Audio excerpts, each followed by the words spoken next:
It was already quite late. Emotional exclamations and comments could be heard coming from his apartment in a high-rise building. He stayed up until 3 in the morning, but didn't want to quit his game. He was drawn into the process, especially since he was starting to get somewhere. He caught and defeated several opponents. However, he couldn't cope with one of them. He was angry and banged his mouse hard on the table. 2 players were trying to eliminate more and more people. Yuhan was at level 98. A young guy named Yi Xuan was sitting in front of the computer. He understood that in order to win, he only needed to absorb these strong players. Then he would reach first place. He was very close to his goal. Then he would get his million prize in cash. He craved it. Ye Xuan only wanted to win and get his million. He caught one of the strongest players and pressed the absorption button. He rejoiced and shouted that the other player deserved it. The mouse in his hand was almost burning under the pressure and stress. The game was heating up, and then a bright light appeared on the monitor. It was so strong that it literally blinded Yi Xuan for a minute. The computer monitor began to glow brighter and brighter. And for a second, the guy even thought that some kind of energy was coming out of his screen. The whirlwind spun him harder and harder. Ye Xuan decided that this couldn't be happening. It all seemed implausible. He still didn't understand what had happened. However, a couple of minutes later,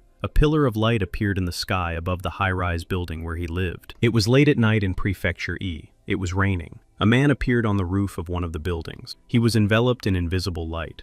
It was Ye Xuan himself. At first, he didn't understand where he was, and only wondered whether he was dead or still alive. Then he looked around a little, and realized that the place was familiar to him after all. He began to fall down. Out of fear and surprise, he screamed again. He was in shock. After falling onto the roof of another building, Ye Xuan realized that he felt no pain at all. It was surprising and incomprehensible to him. Then a man appeared. He literally walked through Ye Xuan, as if he did not exist in that place. He was like a ghost to everyone. After a couple of minutes, Ye Xuan realized that none of the people present could see him. He was invisible to everyone. Looking closely at the man and seeing his costume, he realized that he was an assassin. He told the monsters opposite him that they had strong nerves, since they dared to come to Prefecture E. The monster with burning eyes just smiled. Ye Xuan understood that now there would be a bad situation. The assassin added to the uninvited guests that since they were here and had encountered him, they were very unlucky. He began to use his magic. Yi Xuan looked closely at the assassin's face and realized that this man was his exact double in appearance. The monster replied that such behavior angered them. The assassin said that since they dared to come here, they would suffer. However, the monsters were not afraid of him and only said that they had come for him. Ye Xuan tried to get close to one of the people present and realized that he couldn't see him at all. The guy told the man that he didn't think it would be so easy to lure him into their trap. It turned out that his name was the same as Ye Xuan's. Incredible. He replied that he had been wondering who these guests were. It turned out that it was the defeated general. His name was Chen Song. Ye Xuan added that they probably wanted a fight in which he would defeat them all. The monsters took off their masks and replied that he was just a cocky kid who hadn't yet experienced their power for himself. Chen Feng and Chen Song were dissatisfied. Chen Feng started yelling at Ye Xuan that he didn't like this chatter, and that today he would personally teach the guy a lesson. Their fight began. He added, as he ran at Ye Xuan with his fists, that he would show him that there were people in this vast world who were more talented than him. He pushed his brother aside. He used a 4th-class skill called Exploding Thunder Strike. Ye Xuan was able to block all of his attacks with ease. Next, the man used the popular Tongbei Strike. It was also a 4th-class skill and ability. The ghost Yi Xuan sat on the sidelines and watched everything closely. He was amazed by this advanced martial art. He thought that if he had a physical body, he too could become better in this world. However, he looked at Ye Xuan and saw one thing. He was not very agile. Chen Song fought at the level of his brother. He kicked Chen Feng. He had to win. He had no place in Lianyun City. Ye Xuan was clearly talented in combat. Everyone noticed that. But an enemy lurked in the shadows with a sharp weapon up his sleeve. He watched the fight. He jumped up to Ye Xuan and told the guy that he was fighting well now, and the blows were excellent. However, he needed to take the fight more seriously. The ghost of Ye Xuan noticed the trick and shouted to his real-world counterpart to be careful. However, no one could hear him. Ye Xuan realized with horror that he had been hit by a sharp weapon and seriously wounded. Blood gushed from the cut. Chen Feng realized that his brother had come to his aid. He caught Ye Xuan. Ye Xuan looked his enemy straight in the face. They both began to understand that today he would die at the hands of his brother. They laughed at him, calling him the first genius of Lianyun City. Ye Xuan could barely stand on his feet. The ghost Ye Xuan understood that a 2nd-class dagger could not strike a second blow. He told his brother to deal with it, and if he wanted to destroy him himself, so be it. And everything happened in the next moment. Ye Xuan struck again, but received new damage. He lost consciousness and fell onto the stone floor of the staircase. His brother told the second one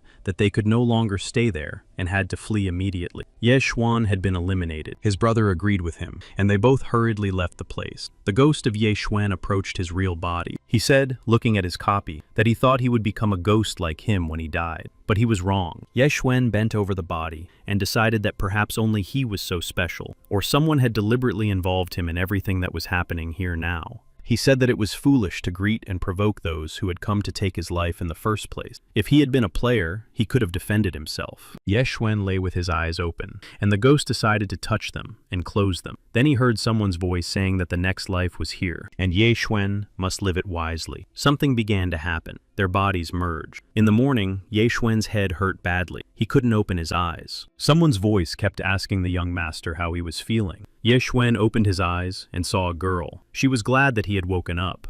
It was Lure. The girl said she was scared for him. Ye Xuan replied only that he was fine. He knew that she was that guy's personal servant. However, he did not understand how he knew all this. He demanded that the girl bring him a mirror immediately. She said that she would bring everything to the young master right away. Seeing his reflection and understanding everything, Ye Xuan decided that first they had dragged him here, and then they had completely transferred him into the young master's body. However, he told Lure that he remembered Chen's song saying before the blow that Ye Xuan was the #1 genius in Lianyun City. The girl didn't understand anything. Ye Xuan looked at his reflection again, and added that now the unlucky boy could sleep peacefully, because he would live this life well. He decided to help him take revenge and become the strongest man in the city. He promised his reflection that he would improve himself. He decided that this was his destiny. Lure, watching all this, told the young master that he should wait. He felt sick and started coughing up blood. He fell to the floor and groaned. Ye Xuan replied to Lure that he was fine and tried to get up. However, Lure replied that the head had told her that he had completely lost his cultivation. She added that his basic cultivation had been completely lost. Seeing that he couldn't get up, the girl began to give him some liquid to drink. Ye Xuan thought about how he just wanted to become a great master. Would his journey end before it even began? Lure decided to support him, so she told him to keep himself under control because his wounds had not yet healed, but they would still be able to restore his dantian. Kui said that there was a 100-year-old black blood ginseng in the treasure house, and that it might help restore his strength. Hearing her words, Ye Xuan's spirits rose. He had heard about it, and wanted her to take him to the treasure house. She understood that he hoped to recover as quickly as possible, so she immediately agreed to take him there. They walked to the treasure house, amid whispers about him from people on the street. Everyone was gossiping about what had happened to him. He was pale and did not look healthy at all. One girl told another that he had been attacked a few days ago. His dantian had been destroyed, and Ye Xuan had completely lost his cultivation. Now he was crippled. The other girl objected, saying she shouldn't talk like that. The master had always been good to them, and they would hope that he would recover. The girl agreed that she was wrong. She even felt sorry for him. He was a very good man and never took liberties with them. At the beginning of the month, he even helped her younger brother start cultivating. She lamented how unfair karma could be sometimes, so they continued on their way. When she saw the treasure house, Lure exclaimed that they had finally arrived. Ye Xuan saw the treasure house ahead. It was a beautiful pagoda. The road leading to it was paved with stone. Right in front of the treasure house stood 2 guards led by their third servant. The third servant, a plump, short man, sat at a table with an impassive expression, fanning himself with his fan. When Ye Xuan approached them, one of the guards stretched out his hand and ordered him to stop, adding that strangers were not allowed inside. They crossed their spears right in front of Zhuan's face, blocking his passage. Then he turned to the third servant and asked him to open his eyes and see who was in front of him. The servant finally recognized the young gentleman, whom he had not recognized at first, so he quickly began to apologize and ask for forgiveness. He asked what the young master needed here. Ye Xuan was interested in the 100-year-old black blood ginseng. Hearing that Ye Xuan needed something from the treasury, the servant said that for this, he had to bring an order written by the patriarch's hand, and nothing else would do. Lure was outraged by the servant's words. She said that in the past, the young master was allowed to take resources for cultivation without the patriarch's order. She asked what had changed now. The servant said that it was like that before, but now everything was different. Now the young master was not a prodigy, but a cripple. He added that he could no longer do anything worthwhile, and that the patriarch should not share his treasures with him. Lure could not tolerate such disrespect towards the young master. He had always treated him well. Now the servant was mocking his injury. The servant confirmed that Ye Xuan was indeed the young master. which was why he still addressed him as such. Anyone else would have been taken away by the guards. He asked Ye Xuan to understand that the resources remaining in the treasury were needed for cultivation by others, and that they could not be wasted on a cripple. He advised him not to waste any more time, and added that he had heard from reliable sources that the clan chief was planning to send him to the province. The servant also said that Yi Xuan would most likely rule some small village there. In just one night, the man had gone from being a young prodigy and the patriarch's favorite to a weakling dismissed by some bureaucrat. Ye Xuan pondered this. He also thought that somehow it all seemed too realistic. He turned around, ready to leave, and asked Luer to forget about it all and follow him. After all,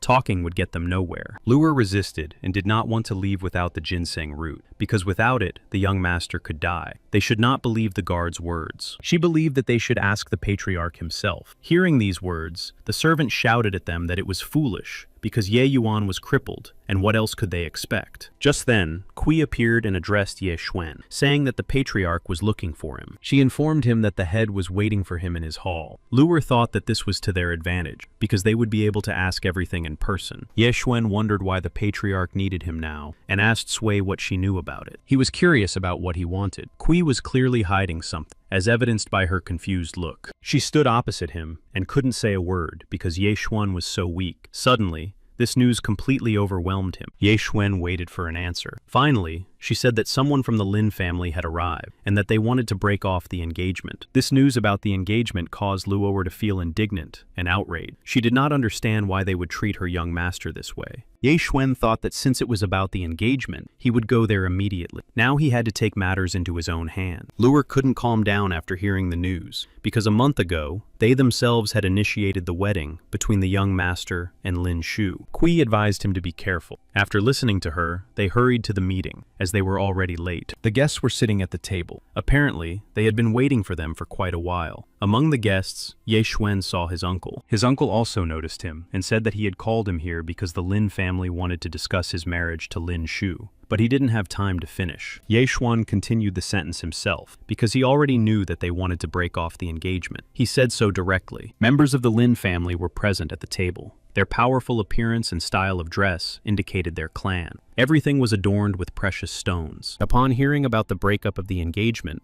Ye Xuan assumed that something like this would happen in the end, since he was now a cripple who had lost his tribute to Tian. The head of the Lin family addressed Ye Xuan with words of objection and assured him that this was not the case. He stated that he was the one who had insisted on this marriage, and that such a trifle would not make him change his mind. A man in an expensive cloak joined the conversation. He said that one of the best followers of the Tian Yuan sect had taken a liking to her and decided to take her as a disciple. That was why she had decided to break off the engagement, for his sake. This greatly surprised Ye Xuan. He couldn't believe that the Lin family had made up such a story to mock a cripple. The man decided that young people like him were sometimes ungrateful. He continued that Lin Shu had joined the sect and become the pride of their family. Naturally, she would become the object of courtship, and if people of her status found out that she was already engaged, it would not end well for him. Yi Xuan considered this statement presumptuous. He said that the laws of the empire did not exist for show, and that going against them required rare courage. This made the man laugh. He told Ye Xuan that he simply did not know what the Tian Yuan sect was capable of. He said that he was merely a defender of the Dharma, and that even he was not afraid of the empire. As if to confirm his own words, he declared that he could destroy the Xuanyan Empire, which Ye Xuan was trying to use as a shield. But he did not like to mock the weak.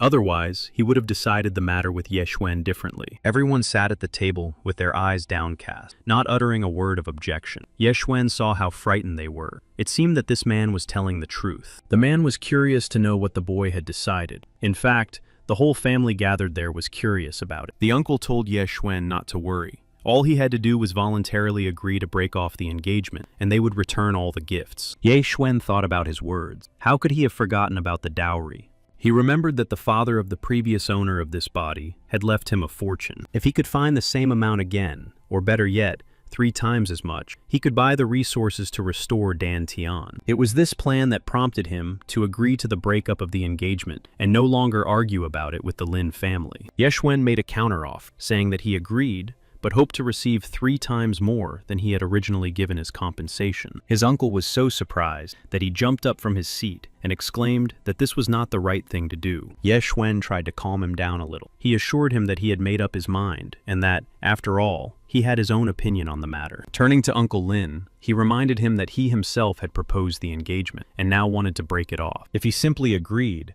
people would look at him as a laughingstock. He didn't want bad rumors to spread. The head of the Lin family was beside himself, but he pretended that everything was fine. Ye Xuan continued that if people started talking about such mockery on their part, the cultivators would not like the behavior of the Lin family. In conclusion, he said that they would act simply. Uncle Lin would return 3 times more than he had given to their daughter. He would tell everyone that the engagement was broken off on his initiative because he had lost his cultivation and lost his tribute to Tian. Ye Xuan said he was sure it was beneficial for all of them. The man laughed. He clearly liked this guy. A minute later, he became serious and said he agreed, even though he considered it blatant blackmail. Headlin understood that 3 million was a large sum. His family would not be able to raise that much in an instant. The man said there was nothing to worry about. He turned his palm upward, causing a bright light to appear around it. Then a bottle appeared in his hand. It was a bottle of elixir containing 2 pills. He announced that each of them was worth 1.5 million. He turned to Ye Xuan and threw it into his hands. This was unexpected for everyone in the room, but for Ye Xuan, it was amazingly simple. He thought that if he had known this in advance, he would have asked for 5 times as much. He knew that they had the marriage contract with them. It was with Lure,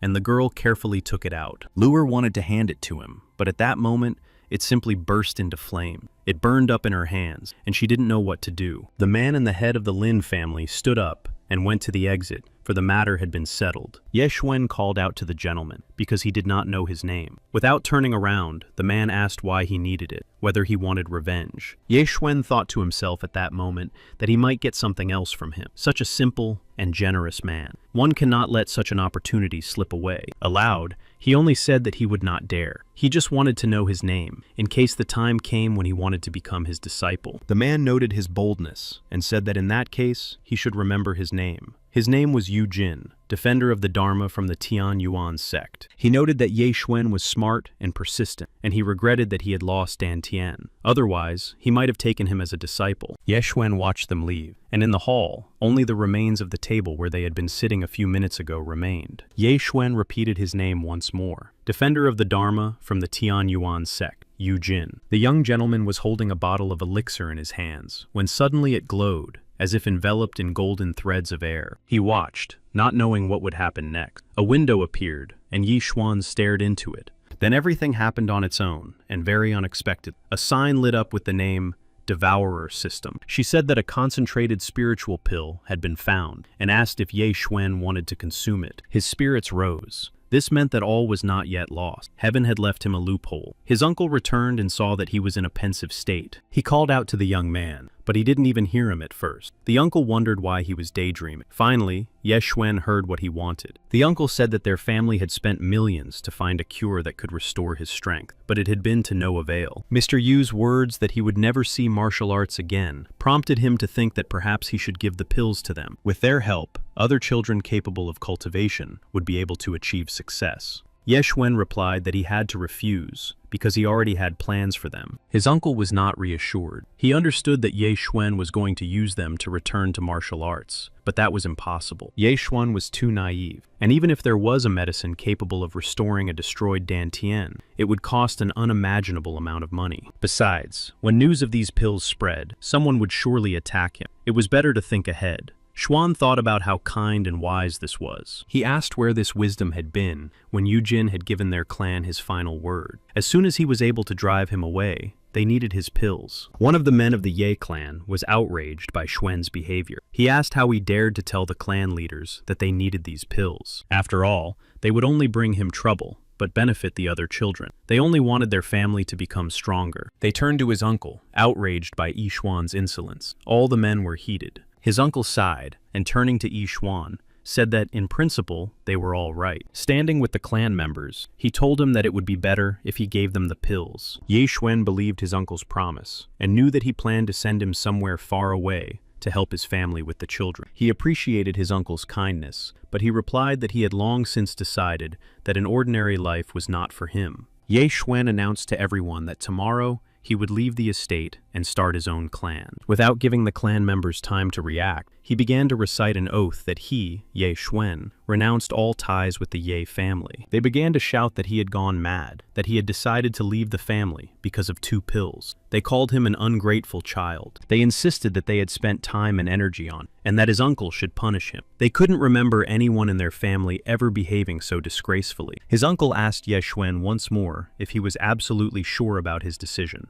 or if there was a chance to change his mind. Ye Xuan was unshakable. He declared that he had made up his mind and would not stray from this path. To the surprise of the clan members, the uncle did not behave as they had expected. He told Ye Xuan that since he had made his decision, he would let him have his way. He respected his choice. He only asked him to be careful. The clan members were very stubborn. They wanted things to be the way they wanted, convincing his uncle that this was not right and that it would set a bad example. They asked him to think it over. The uncle angrily ordered them to be quiet. He said that no one should bother Ye Xuan anymore and that they would be blamed if they disobeyed his order. He turned to Ye Xuan with a parting word that Lure and her loyalty still belonged to him. Ye Xuan noted that his uncle was a reasonable man. He thanked him, and Lure also joined in the words of gratitude. After this conversation, the two headed for the exit, leaving the clan members with their unfulfilled interests. Ye Xuan changed into a traveling cloak and stood thinking about which direction to go. Lure also wanted to know where they were going. She was ready to follow the young master anywhere. The bag on her back was proof of that. He said that for now, they would stay at the Drunken Immortal Inn. Lure pointed out that it was an expensive inn and that they only had enough money for less than a month. She suggested choosing something less expensive, such as the Feng Li Inn.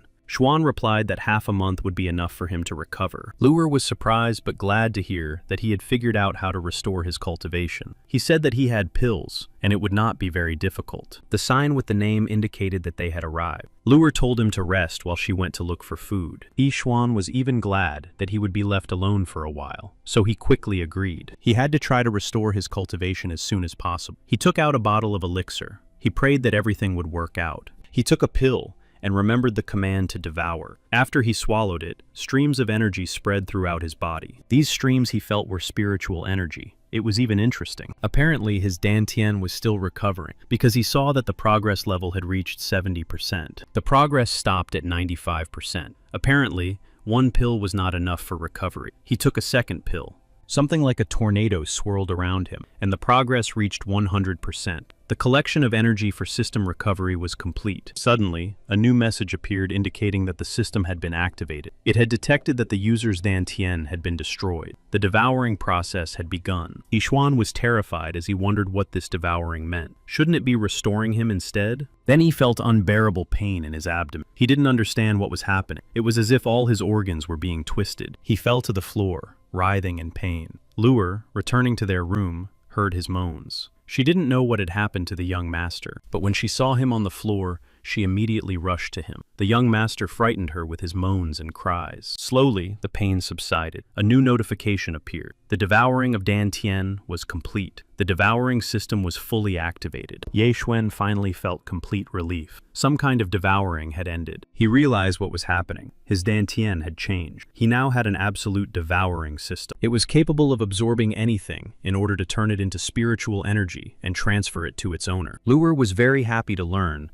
that he had restored his cultivation and could not believe such an outcome. Ye Xuan told her how much pain he had been in, but now his dantian was normal and he could feel power flowing through his veins. Lure decided to ask the innkeeper to bring wine and set the table to celebrate this joyful event. She declared that it should be celebrated. Xuan was very hungry, so Lure's idea about food was timely. He asked her to hurry. Lure replied that she would do everything for the young master and would be back in a minute. The girl rushed out of the room, and the door slammed behind her. Ye Xuan sat on his haunches and looked at his hand. He felt his strength returning. He took control of the devourer system. The notification window told him that it was capable of devouring anything in order to turn it into spiritual energy and transfer it to its master. It turned everything into chi. Ye Xuan realized that what he needed was to devour something in order to turn matter into power. It was better and easier than cultivation. He was given a choice between the martial arts of his lineage and divine weapons. He studied everything carefully and decided to start with martial arts. There were only 5 schools. One of them was the school with the Stormblade technique.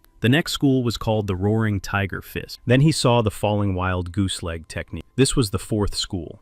And finally, there was the school of the strongest technique, the returning sand palm. Ye Xuan was absolutely thrilled. He craved power. He decided that his martial arts skills would reach the 5th level, which meant he could learn absolutely all of the techniques presented. He decided to start with the roaring tiger fist technique and chose it. But an error popped up in the notification window. It announced that Ye Xuan did not have enough points to practice this technique. He was surprised and confused. He asked the system what other points were needed. He needed to find out how to earn the necessary devourer points. The system told him that in order to earn them, he needed to devour valuable items. Ye Xuan did not understand what this meant and decided to look around. He assessed the items in the room where he was, and then he saw a vase. It was a porcelain vase, and it seemed to him that it looked quite expensive, which meant it was valuable. He decided to use devouring and absorb this item, but then the system notified him of an error again. It said that his posture was incorrect, and then he realized that he should literally eat it. At first, he decided that this was complete nonsense, but he wanted to earn points so badly that he tried it and opened his mouth to try to swallow it. He was alone in the room and consoled himself with this thought. Lifting the vase above his head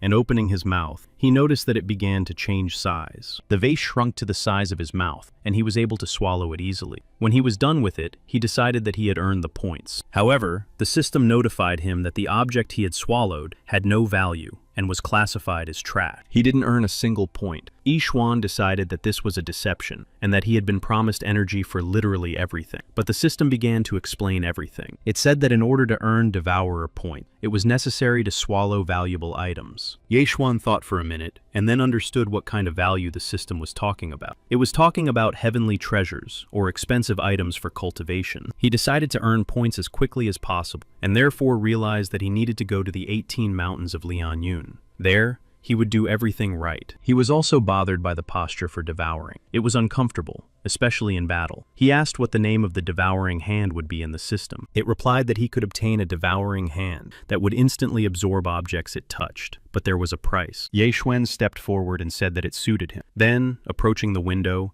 he heard screams and decided there was a fight outside. He looked out the window. Lure was lying on the ground, and the women were yelling at her. They called her empty-headed and flighty, and besides that, an insignificant servant from the Ye family. The woman added that her master wished to use Lure, and that she had to agree to everything. Ye Xuan began to call the girl, but the maid just looked fearfully at the screaming woman. The woman said that Lure only seduced good men, and that she should be ashamed. She promised to tear her face to pieces, so that no stupid thoughts would even enter her head. She wanted to kick Lure in the face, but then the girl moaned. The next second, she herself was kicked in the cheek. Ye Xuan himself came to her aid. Seeing this, Lure began to shout at the young master not to get angry and that she was fine. Ye Xuan continued to beat the woman who dared to offend his maid. He was furious. He just turned around and looked affectionately at the girl. Ye Xuan told Lure that he would always be with her, and she had nothing to fear. Lure looked at him with tears in her eyes and remained silent. Her cheeks were flushed with embarrassment. Then they heard the young man's voice. He said that he had recognized the most talented young man in Lianyungang. He was talking about the young Ye Xuan. He asked how it was that the young man was still alive. Ye Xuan recognized him as one of those who had eliminated his real copy. The young man was aggressive.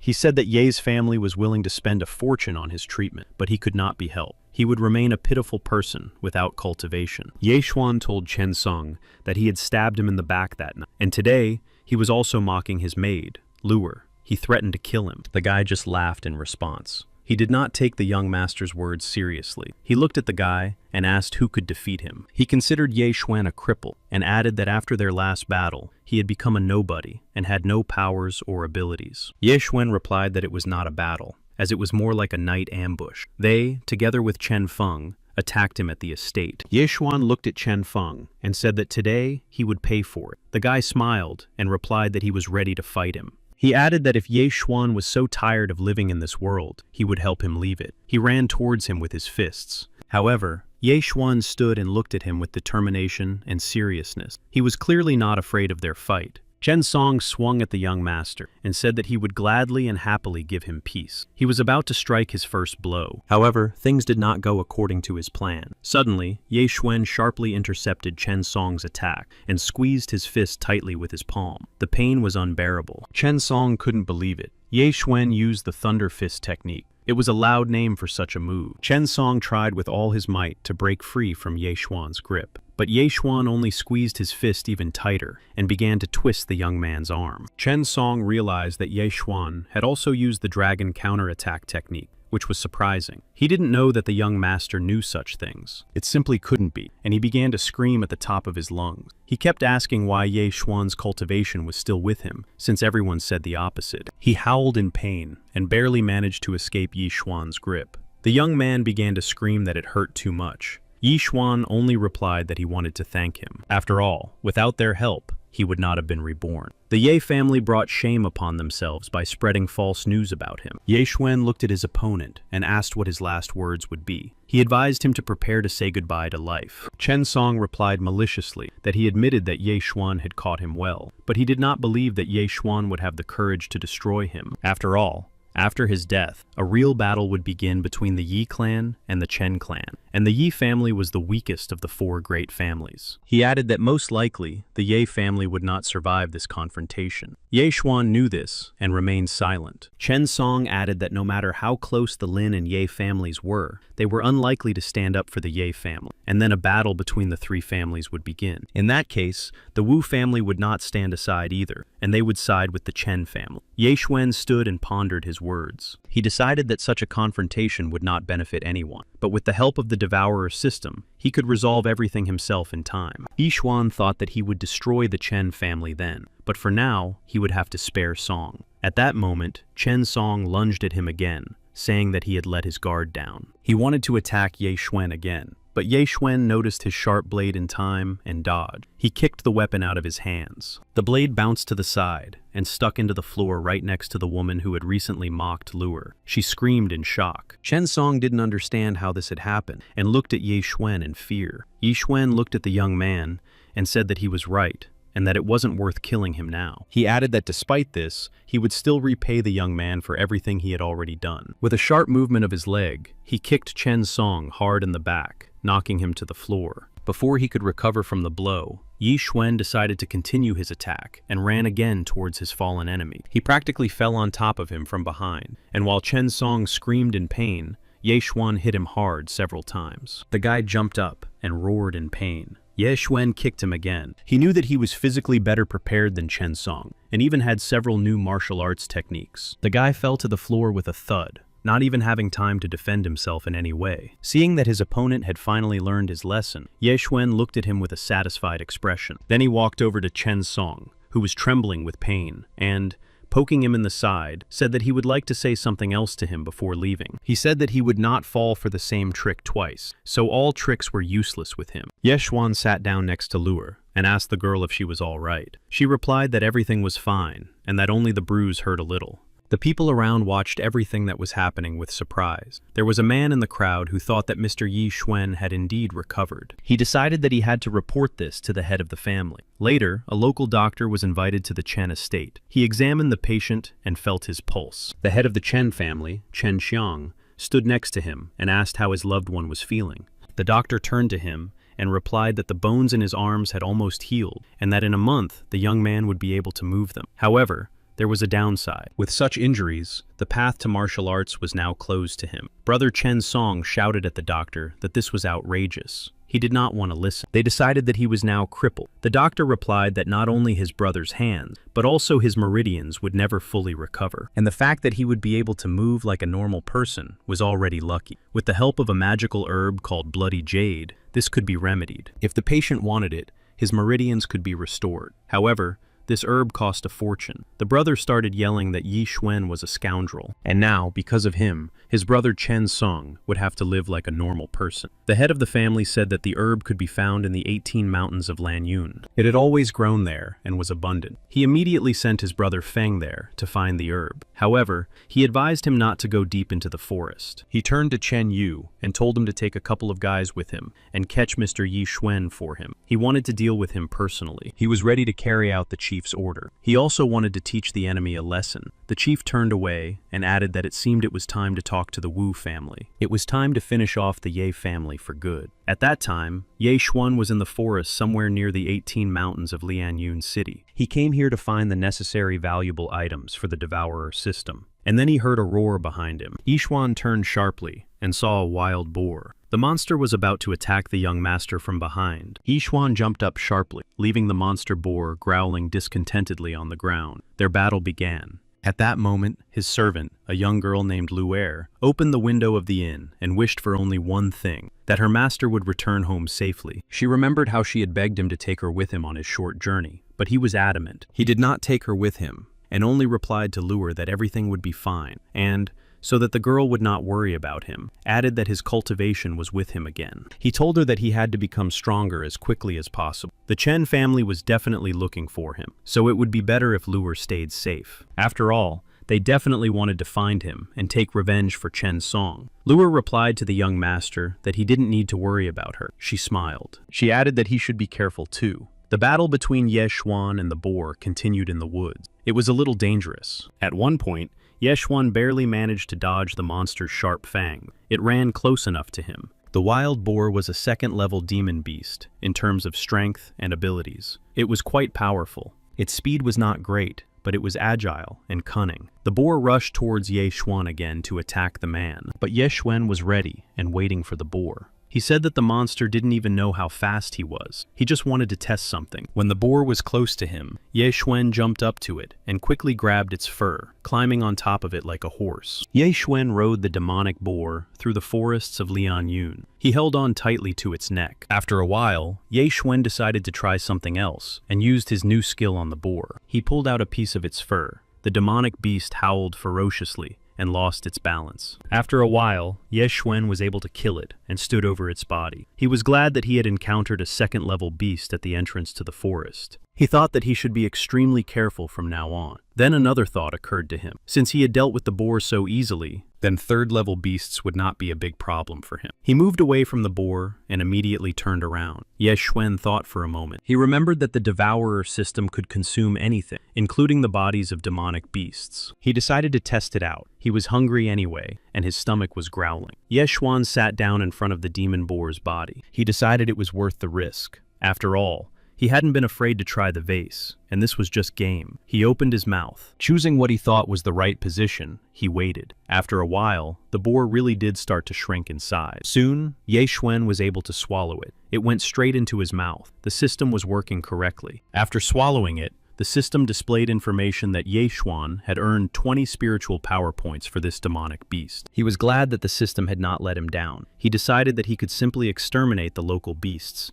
and level up in the blink of an eye. Ye Xuan began hunting. He defeated a second-level demonic beast. It was a black panther. The system gave him 20 points of spiritual power. The next beast was third level. It was a fanged wolf, which gave him 30 points of spiritual power. The next demonic beast he defeated was also third level. It turned out to be a spotted wolf, and so Ye Xuan hunted and absorbed until late at night. Sitting by the fire, Ye Xuan estimated that, at this rate, he would reach the middle of the 5th level of martial arts in 2 days. There were 10 levels in total. Each level increased his striking power by 45 kilograms. Taking into account his techniques, his striking power was now about 272 kilograms. This meant that any creature below the 4th level would instantly disappear from a single blow. Ye Xuan was so full that he couldn't eat any more today. It was time to go to bed. He decided that it would be safer in a tree. Spotting a suitable tree, he jumped up and extinguished the fire. He leaned against the trunk and thought that was enough for today. He needed to rest properly. Just as he settled down comfortably, he heard a strange noise at the foot of the tree. He opened his eyes and became alert. Uninvited guests had arrived. He didn't understand yet and was just wondering who it could be. Ye Xuan listened to a rustling sound on the ground. He peered into the darkness of the forest. Something was moving toward him, and then he saw it. It was a demonic snake, but not just any low-level snake.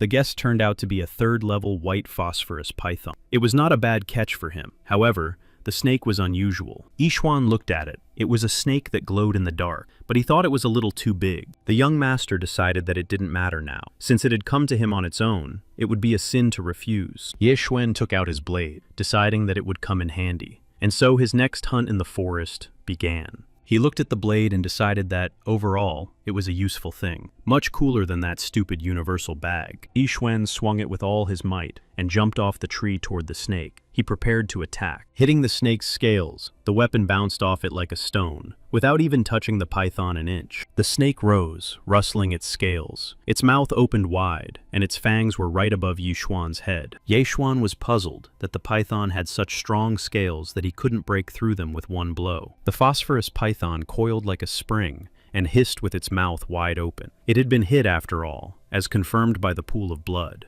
While Yi Xuan was thinking about what was happening, the python turned its body and began to crawl into the depths of the thicket. Yi Xuan called out to it, but it disappeared. It looked like it was running away. The young master was left with nothing. Then he remembered the black stripe on its back. Come to think of it, this phosphorus python was different from the others. Yi Xuan wondered if it could be a demonic beast that had eaten a heavenly treasure and mutated. If so, he would definitely defeat it. He followed its trail into the depths of the forest. Finally, Yi Xuan saw a stone hole in front of him that looked like a large burrow, and decided that it was most likely the snake's lair. There was also a chance that the treasure that had changed him so much was still inside, and then it would be a great stroke of luck for the young master. Yi Xuan was very pleased with this assumption. His journey was becoming more and more fruitful with every passing minute. He entered the stone cave. Looking around in all directions, Yi Xuan did not notice anyone at first. Walking deeper into the cave, he saw a lake with a stone island in the center, of which were glowing precious crystals. Yi Xuan did not know exactly what was in front of him, but he decided that this was the heavenly treasure. Since it had allowed a third-level beast to advance to the fourth level,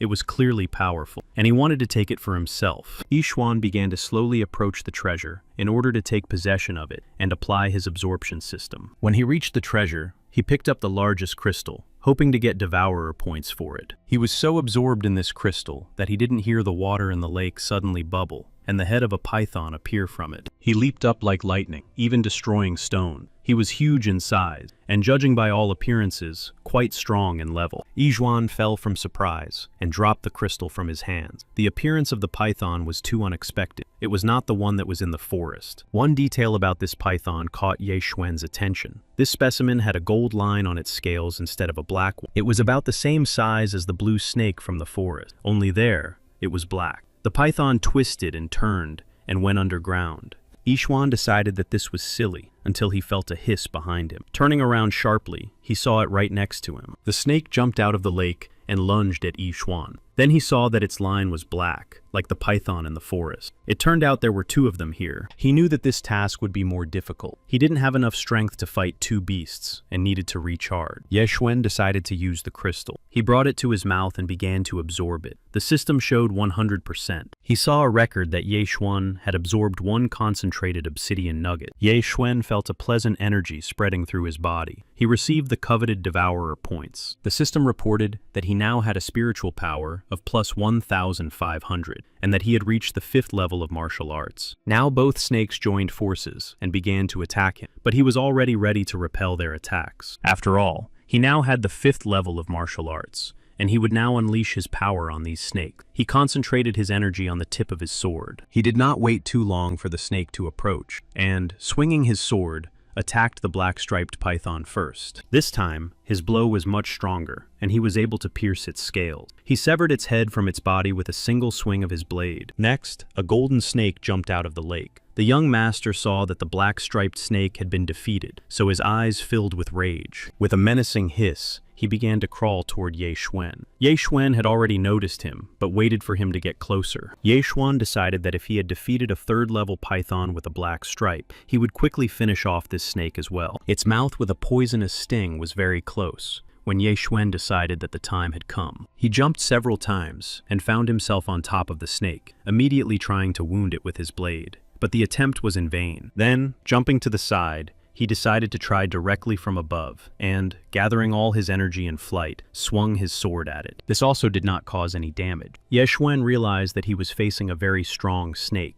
After all, even his 5th level was not enough to defeat this creature. At first, he could not figure out what to do next. As much as he wanted to defeat it now, he would probably have to abandon this idea for the time being. He lacked the sword skills, otherwise he would have been able to deal with this snake. Then Ye Xuan suddenly remembered that he had just received Devourer points, which meant he could invest them in combat techniques. He turned to the system and asked it to open the list of martial arts techniques and find something of the 5th level. Among other martial arts techniques in its list, the system showed the Wind Blade technique. He decided that this was exactly what he needed right now. Ye Xuan told the system that he wanted to spend his earned points on the Wind Blade technique. The system reported that everything had been spent and the exchange was successful. It announced that he had now mastered this technique. Ye Xuan felt streams of energy flowing through him, filling him with something new. He tried to wound the snake and succeeded. Surprisingly, he had only just learned the technique and immediately mastered it perfectly. The snake on which he had just tried to use the new technique became enraged by this. It lunged at Ye Xuan,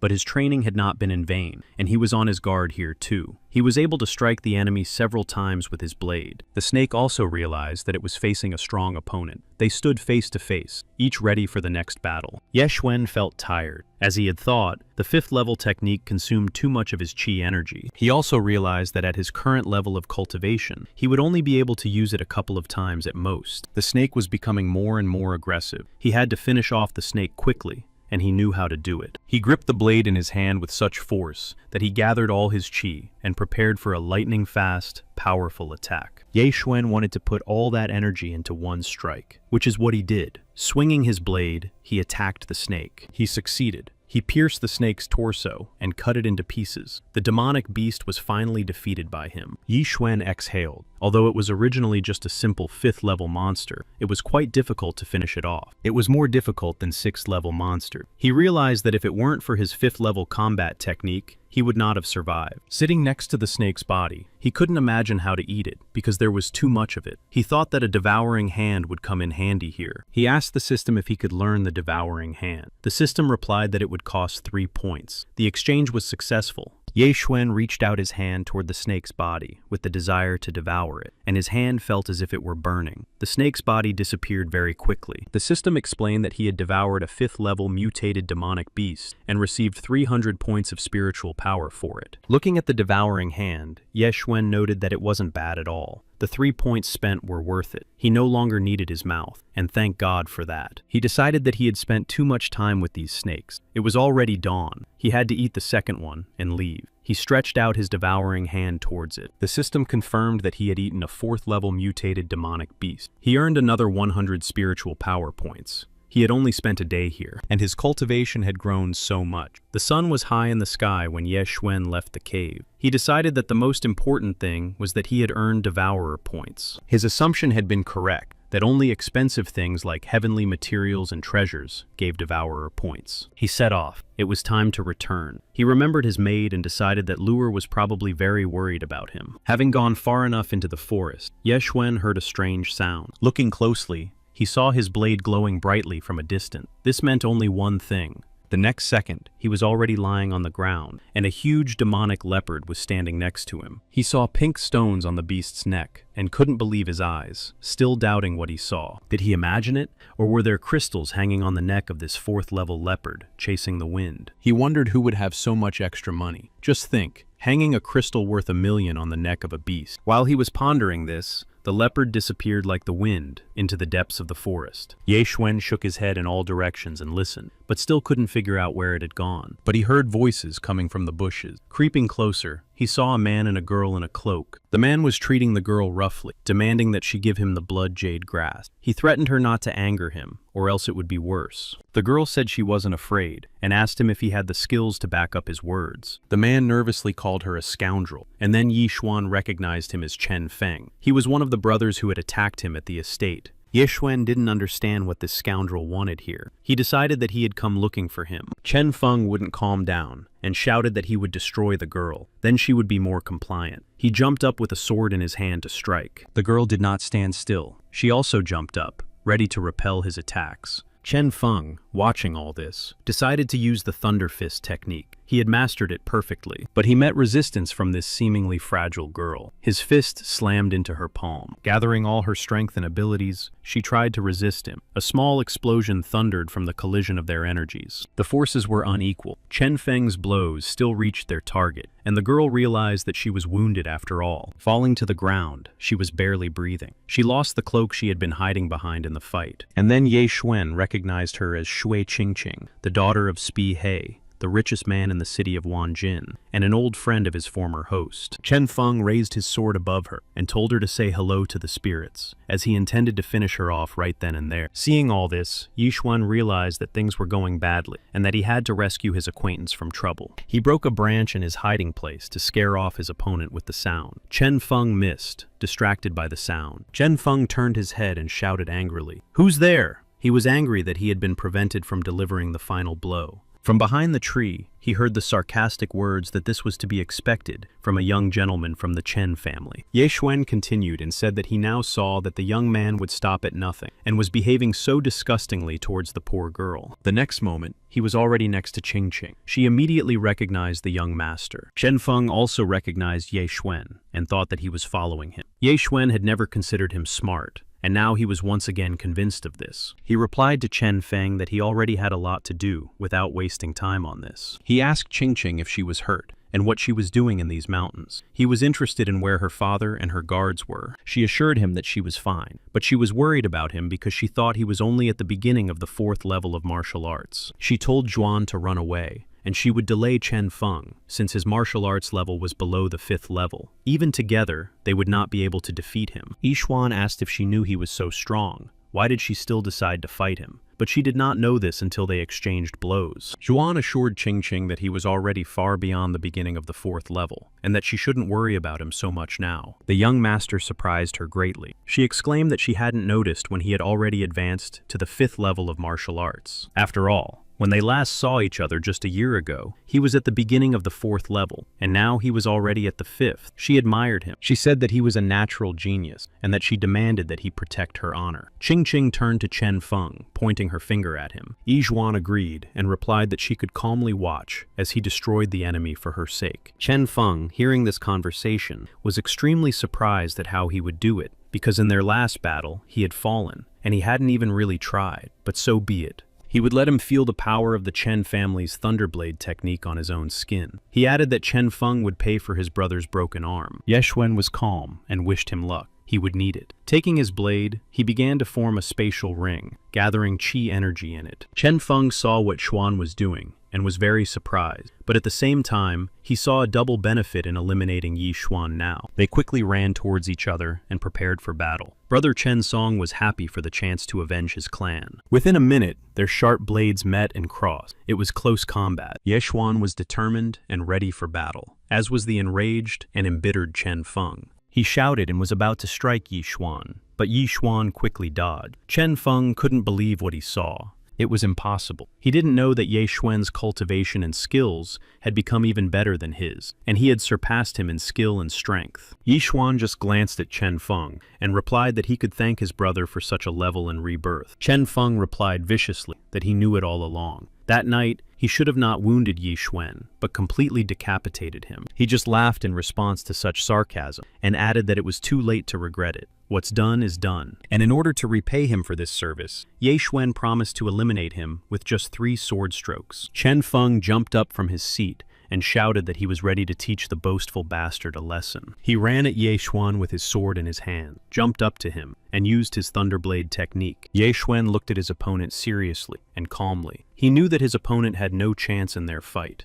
Gripping his sharp blade tightly, he prepared to repel Chen Feng's attack. Swinging his sword, he used his Stormblade swing technique. Everything began to spin like a whirlpool. Ye Xuan continued to spin the vortex and streams of energy, which grew stronger and stronger. However, when the fog and dust cleared, Ye Xuan did not understand what was happening. Nothing had happened to Chen Feng. he was disappointed. Ye Xuan believed that the technique was capable of destroying the enemy, not just raising clouds of dust. Chen Feng replied that he did not understand anything. He had taken on the Thunderblade technique, but nothing had happened to Ye Xuan. He remained completely unharmed. Ye Xuan replied that the technique he had just used was only at the 5th level of martial arts. Yi Xuan smiled and added that he could teach Chen Feng if he wanted. All he had to do was fall at his feet and beg. Chen Feng started shouting that he despised the entire Ye family, but he thought to himself that he was in a bad situation. He did not yet have that level of martial arts skill and could lose to Ye Xuan. He could not understand where Ye Xuan had acquired 5th level techniques. Ye Xuan said that politeness was apparently too difficult a quality for Chen Feng, and that he could become his godfather for spiritual growth. Chen Feng looked at the girl. She was close to him, and he decided that he would have to take her hostage. He rushed towards her. The girl was frightened, seeing what was about to happen. Yi Xuan noticed this and understood everything. He couldn't let her get hurt. He quickly changed his glasses to the system's 5th level storm steps. He was faster than Chen Feng after the Devourer system notified him that the exchange was successful and he had received the new lightning step skill. In a split second, he was right in front of Chen Feng, who was still running after the girl, and delivered his devastating blow. Chen Feng didn't even have time to understand what was happening. A second later, he fell to the ground, unable to breathe. The girl saw his blade flash right in front of her face. She thought it was the end for her. However, turning around and noticing this, Yi Xuan managed to save her. He grabbed her by the shoulders, and they both fell to the grass. A minute later, the girl was already shouting impatiently for Ye Xuan to get off her. She felt awkward, so did he. He apologized for his position, saying that it happened naturally when they fell. He himself only heard how pleasant she smelled. The girl got up, and as a token of gratitude, took out a bottle of potion. She said that if it weren't for Xuan, she would have been doomed. She threw the glass bottle into Yi Xuan's hands.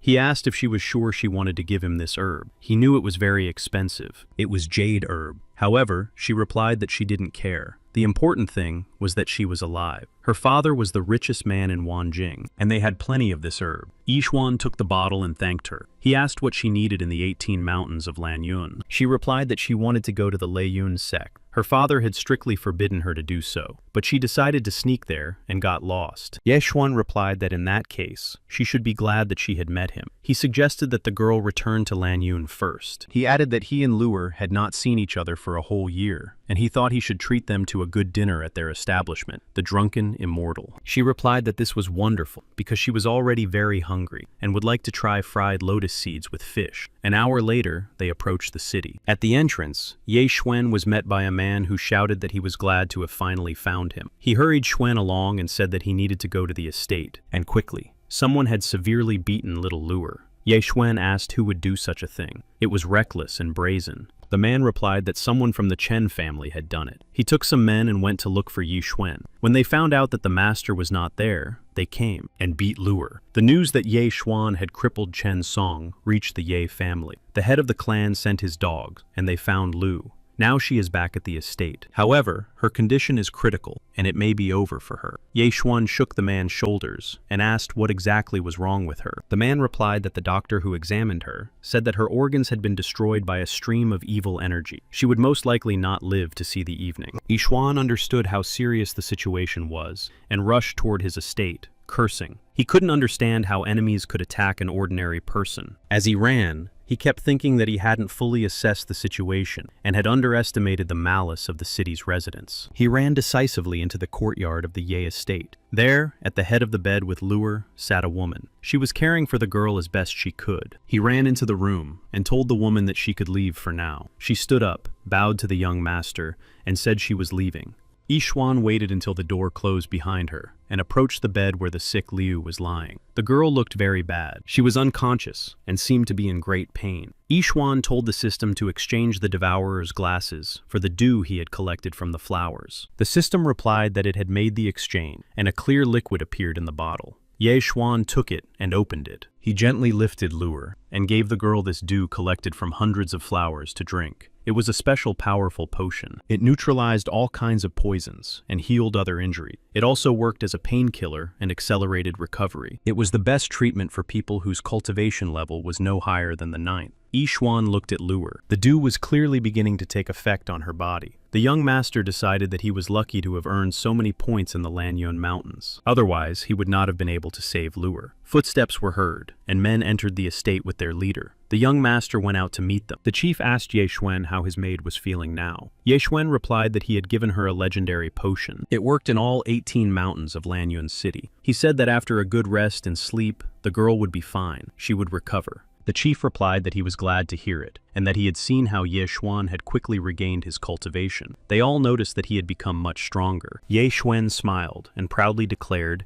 that this was true, and that he had already reached the middle of the 5th level. The head said that it seemed that something good had happened to the young master in the 18 mountains of Lianyun. The bald man next to him added that he regretted his past conversation, and that if he hadn't tried to pressure Ye Xuan back then, Ye Xuan wouldn't have left his estate, and everything would have been fine with Lure. They all said it was their fault. They hoped for only one thing, that Ye Xuan would let the past remain in the past and return to the Ye family estate. That Ye Xuan would let the past remain in the past and return to the Ye family estate. Ye Xuan replied that he did not blame them for what had happened to Liu. He understood that they were only concerned about the well-being of the Ye family. He added that it was his lack of restraint that was to blame for how things had turned out. He had been thinking about something else. Zhuan decided that he would need a huge amount of resources to activate the system. He had to enlist the clan's full support.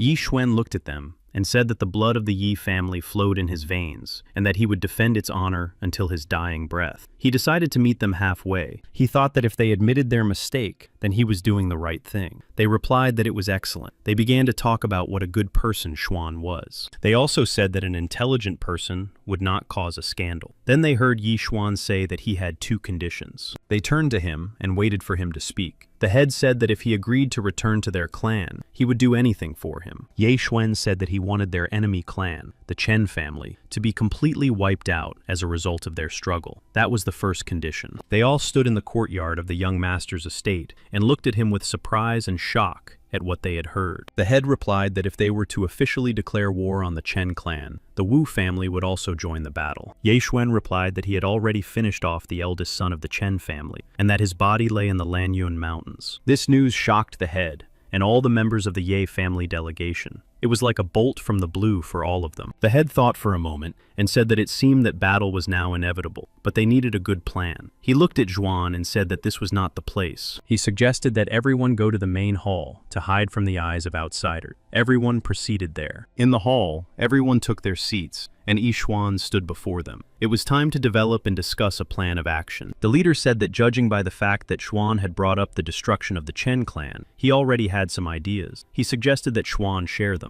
Zhuan replied that this was indeed the case, but that part of his plan was his second condition. The head listened carefully to what he had to say. Yi Xuan said that he wanted all the heavenly and earthly treasures stored in the Yi family's treasury. The head stood up and shouted that this would not happen. They belonged to all members of the Ye family. If Ye Xuan took them, the clan would have no future. Then he calmed down a little and said that there was one more thing. Ye Xuan simply would not be able to use them all. The young master only thought to himself that the head of the Ye clan did not yet fully trust him. He decided that he would have to resort to trickery. He looked at him and replied that they should not be angry with him. He calmly began to tell everyone present that he had met someone in the Lanyun Mountains. It was an eccentric hermit who had helped him restore his dantian. Yi Xuan said that it was this hermit who told him that he had a rare body structure. It is called devouring. Because of it, Xuan can absorb any treasures and receive spiritual power in exchange for them. Yi Xuan told the chief that he had now learned how to use this power, and thanks to it,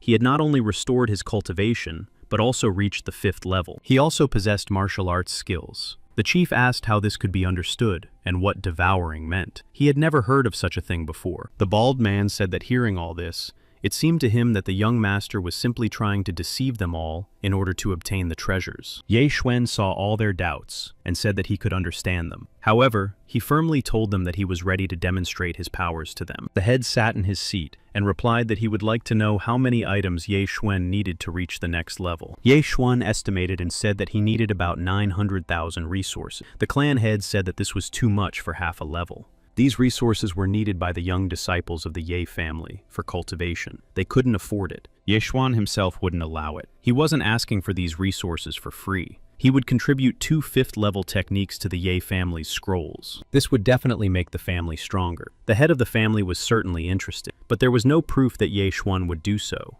He suggested leaving them with one technique for now, and when they tested it, he would receive the resources. Then he would give them the second one. Ye Xuan was ready to give both of them at once. He said they could bring ink and paper, and he would write everything down. When they brought him the writing supplies, he began to write with lightning-fast attacking steps. It took him a little time to describe the technique. When he finished, he handed it to the head of the Ye family. The head began to read the names of the fighting techniques. These were the Stormblade technique and the lightning-fast attacking step technique. He asked if these were the techniques that the hermit in the mountains had taught him. He thought that the disciples of the Yi family could learn them. Yi Xuan confirmed his words. For the hermit, they were nothing more than a pathetic toy, and Yi Xuan said that he would not be upset if the disciples of the Yi family used them. The lightning attack step was an amazing technique. The head was delighted, and felt that with this technique, he would become 3 times stronger and be able to deal with Chen Yu. This was convenient because they were all on the verge of battle, so the stronger the Yi family was,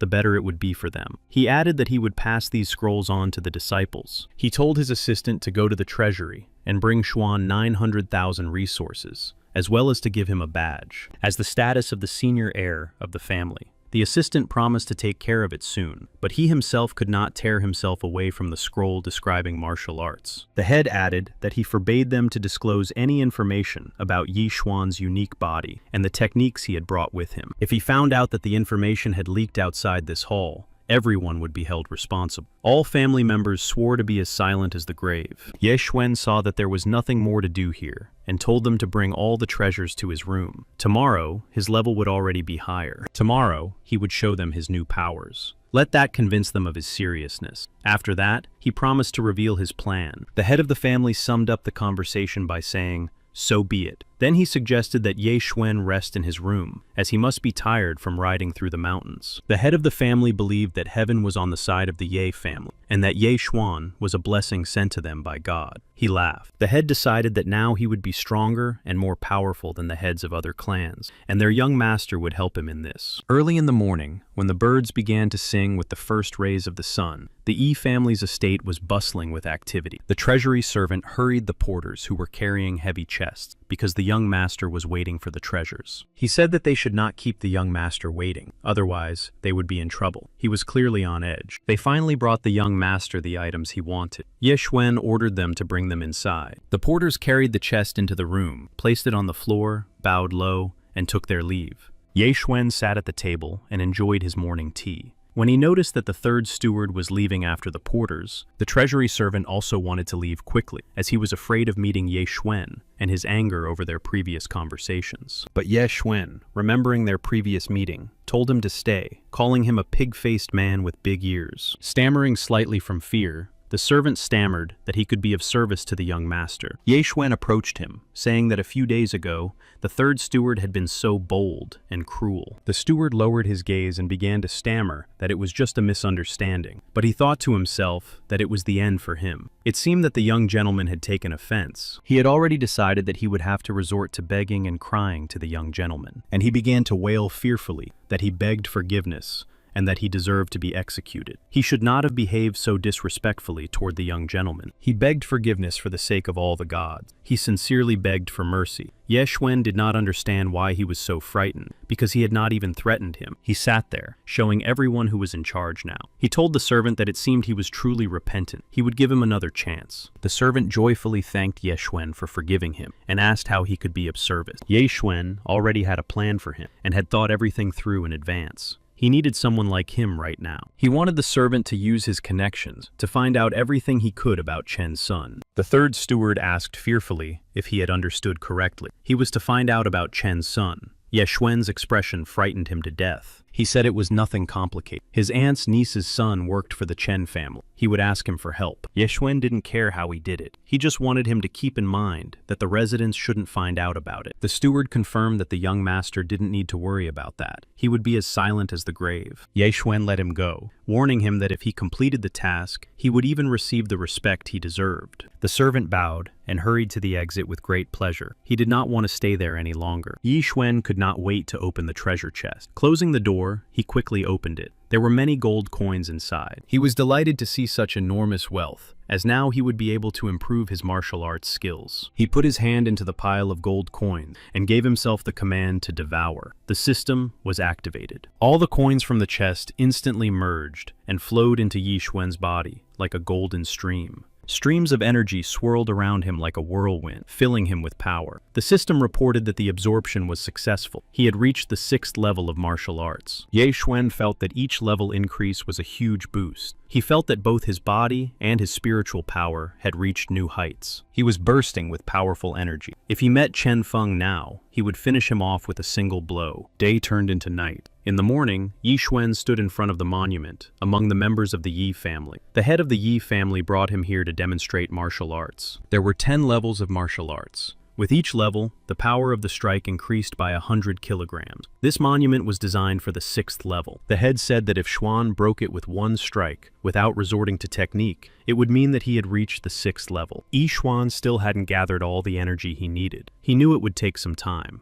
He stretched out his arm, ready to strike, and tried to put all his strength into it, but it worked. With one swing, he smashed the monument, sending pieces flying in all directions. The head of the Ye family made sure that Ye Xuan had reached the 6th level of martial arts. The family members were delighted with what they saw. He was 15 years old and had already reached the 6th level. Even in the sect of the Severed Cloud, he would be considered a genius. They would definitely help him. The head said that ordinary people would have to work for months and years to move from one stage to another, but Xuan had passed half the level in one night. Yi Xuan was even embarrassed by such praise. If he had known that it had taken him only 5 minutes, his jaw would have dropped. The head asked Xuan what his plan was. He replied that in exchange for resources, he would teach them his techniques. This would make the family much stronger in combat. Xuan said seriously that with the help of resources, he would become even stronger, and then he would be able to destroy the Chen family in the coming war. The members of the Ye family listened to his plan, and agreed that the idea was not bad, but that the remaining resources would not be enough to take him to the 7th level. Ye Xuan had thought everything through, and said that they could sell the combat techniques to the Lin family, and use the money to buy a lot of materials for cultivation. In his memory, he could clearly see the fire. The estate was ablaze, and the entire Chen clan was wiped off the face of the earth. The head of the Ye family agreed that this was not a bad option, and said that he believed this was the right thing to do. From that moment on, the plan for the future great battle between the clans was sealed in the courtyard of the Ye family estate. Ye Xuan was ready to record the techniques in scrolls, which he did. He asked the system to purchase 5th level techniques. These included techniques such as the storm bow, Bull's Strength, Demon Bear's Paw, 5 Lightning Strikes, Meteor Sword Technique, and Tiger's Roar. The system announced that the exchange had been successful. 9 Devourer points were spent on all of this. All the techniques were transferred to his use. He barely had time to put their descriptions on paper. So, that night,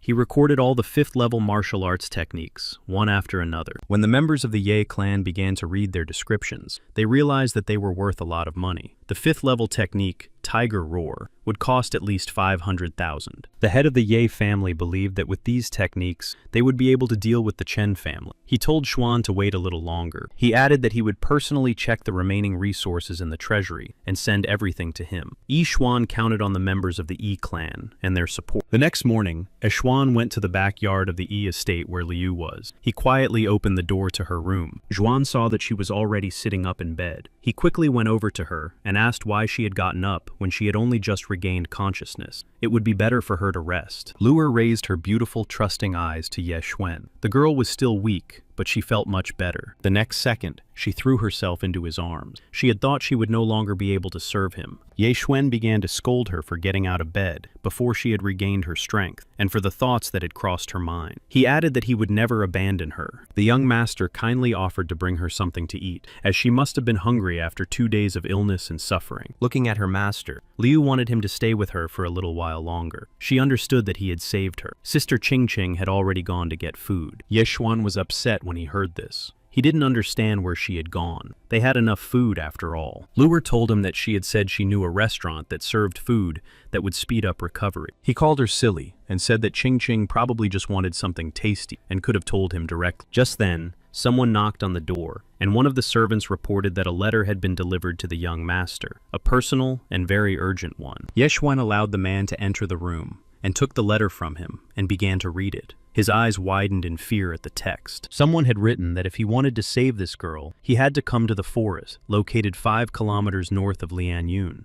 Just below that was a note saying that if he came with someone else, they would have to cut off her hands. The servant had not yet left, and Yi Xuan asked him who had delivered the letter. The man said that the person had simply dropped it and run away. Yi Xuan realized that the man knew nothing and let him go. Luer looked questioningly at the young master. She asked him what had happened. Zhuan knew that she must not get upset. She had not yet recovered, so he decided to lie to her, saying that the foolish Qingqing had forgotten to take the money. Now she was asking Ye Xuan to help her out. He added that Lu Ye needed to rest, and that food would be brought to her right there. A quarter of an hour later, Ye Xuan was already in the forest, located 5 kilometers north of Lianyun. He was sitting in ambush and noticed 3 people in the clearing. Ye Xuan climbed down and moved closer. He realized that the girl was being guarded by 2 guards. She was sitting on her knees. It was definitely her. He looked closely and noticed that she looked very sad. It seemed like she was thinking about something. Then, Yi Xuan noticed 5 more people in another tree. The rest of the soldiers were hiding in the distance. He realized that it was an ambush. That was what he had thought from the beginning. They were trying to use her to lure him into a trap. And then he saw another one. It was none other than a member of the Chen clan himself, Chen Qiang. He was standing there, watching everyone closely. Ye Xuan didn't understand one thing. Why did he suddenly need to take Qingqing hostage? He decided that the rumors that he had killed Chen Feng had reached them, and now they had set up an ambush for Yi Xuan. They were all waiting for him and wanted revenge. The young master needed a reliable plan. He knew that if he just tried to break in, Qingqing would be in danger. And then he suddenly came up with an idea. It was quite feasible. He asked his system for a medium-quality black iron bow. The price of such a weapon was 2 devourer points, and he successfully made the exchange. Yi Xuan took the bow he received from the system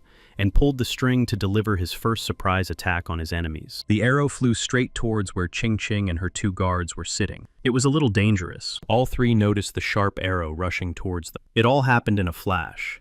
Drops of blood appeared on Qingqing's face. Thank God. Ye Xuan did not miss and did not even hit the girl, but her guards fell to the ground lifeless. A member of the Chen family shouted that he realized Ye Xuan was there. He was angry after seeing that the trap had not worked quite as they had planned. Ye Xuan's arrows had actually freed his captive, and he saw how quickly the young master of the Ye clan had appeared near Qingqing. He began to shout that he hated him, and immediately ordered all his men to come out of ambush. He yelled at them not to let Ye Xuan and Qingqing get away, and to hold them back. The warriors jumped out from behind the trees. They took out their weapons, and literally surrounded Yi Xuan and the girl he had rescued. The young master saw all this. He assessed the situation, and throwing his bow on the ground, said he was not surprised by this. In his opinion, all members of the Chen family were capable only of such despicable and dishonorable tactics as this ambush. He took out his sword. The surprised soldiers of the Chen clan surrounding them realized that he was drawing a spatial ring with his weapon. It was amazing to everyone. Ye Xuan cut the ropes that bound Qingqing, and she tenderly told him that she was glad he had finally come for her and saved her. Chen Qiang told Yi Xuan that if he gave them his spatial ring and 5th-level combat techniques now, he would forgive him for his brother's death. He added that in that case, he would even let him and the girl go. Ye Xuan just thought about the fact that he didn't know that he possessed combat techniques, and also that he was the one who killed his brother.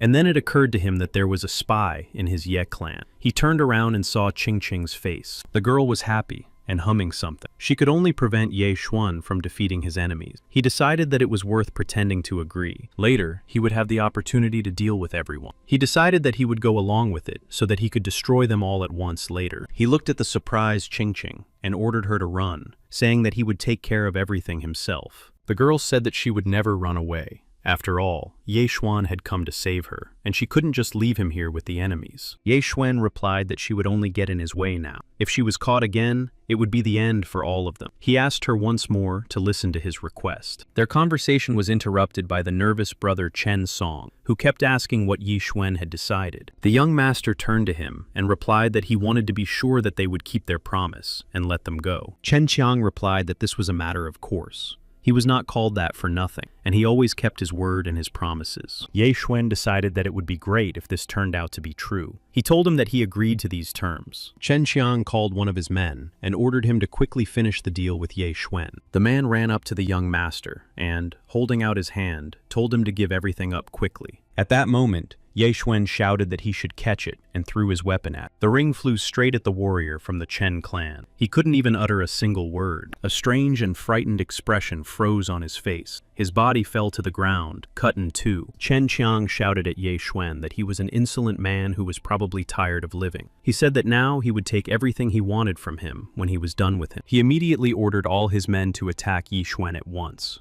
The warriors of the Chen clan raised their weapons and prepared for battle. While Ye Xuan was fending off the attacks, he ordered Qingqing to run away as quickly as possible. She rushed towards the forest. She said she would bring help. Chen Qiang replied that the girl would not get far anyway, but first they would deal with the young master. His men understood their orders and rushed at Ye Xuan with their weapons. There were too many of them for him alone. Ye Xuan assessed the situation and, activating the system, took his sword in his hand. He was ready for battle. Using one of his newly acquired techniques, he began to strike devastating blows at his enemies. They recoiled with cries and groans. Chen Qiang saw what was happening and realized that this was how Ye Xuan had killed his brother. It was an amazing sight, but he didn't want to watch it. He wanted to take revenge on Ye Xuan. He ran straight at him. He shouted that when he also mastered such a technique, he would be able to compete with his older brother for the position of clan leader. He craved and loved power. Therefore, his desire to obtain the technique completely blinded him.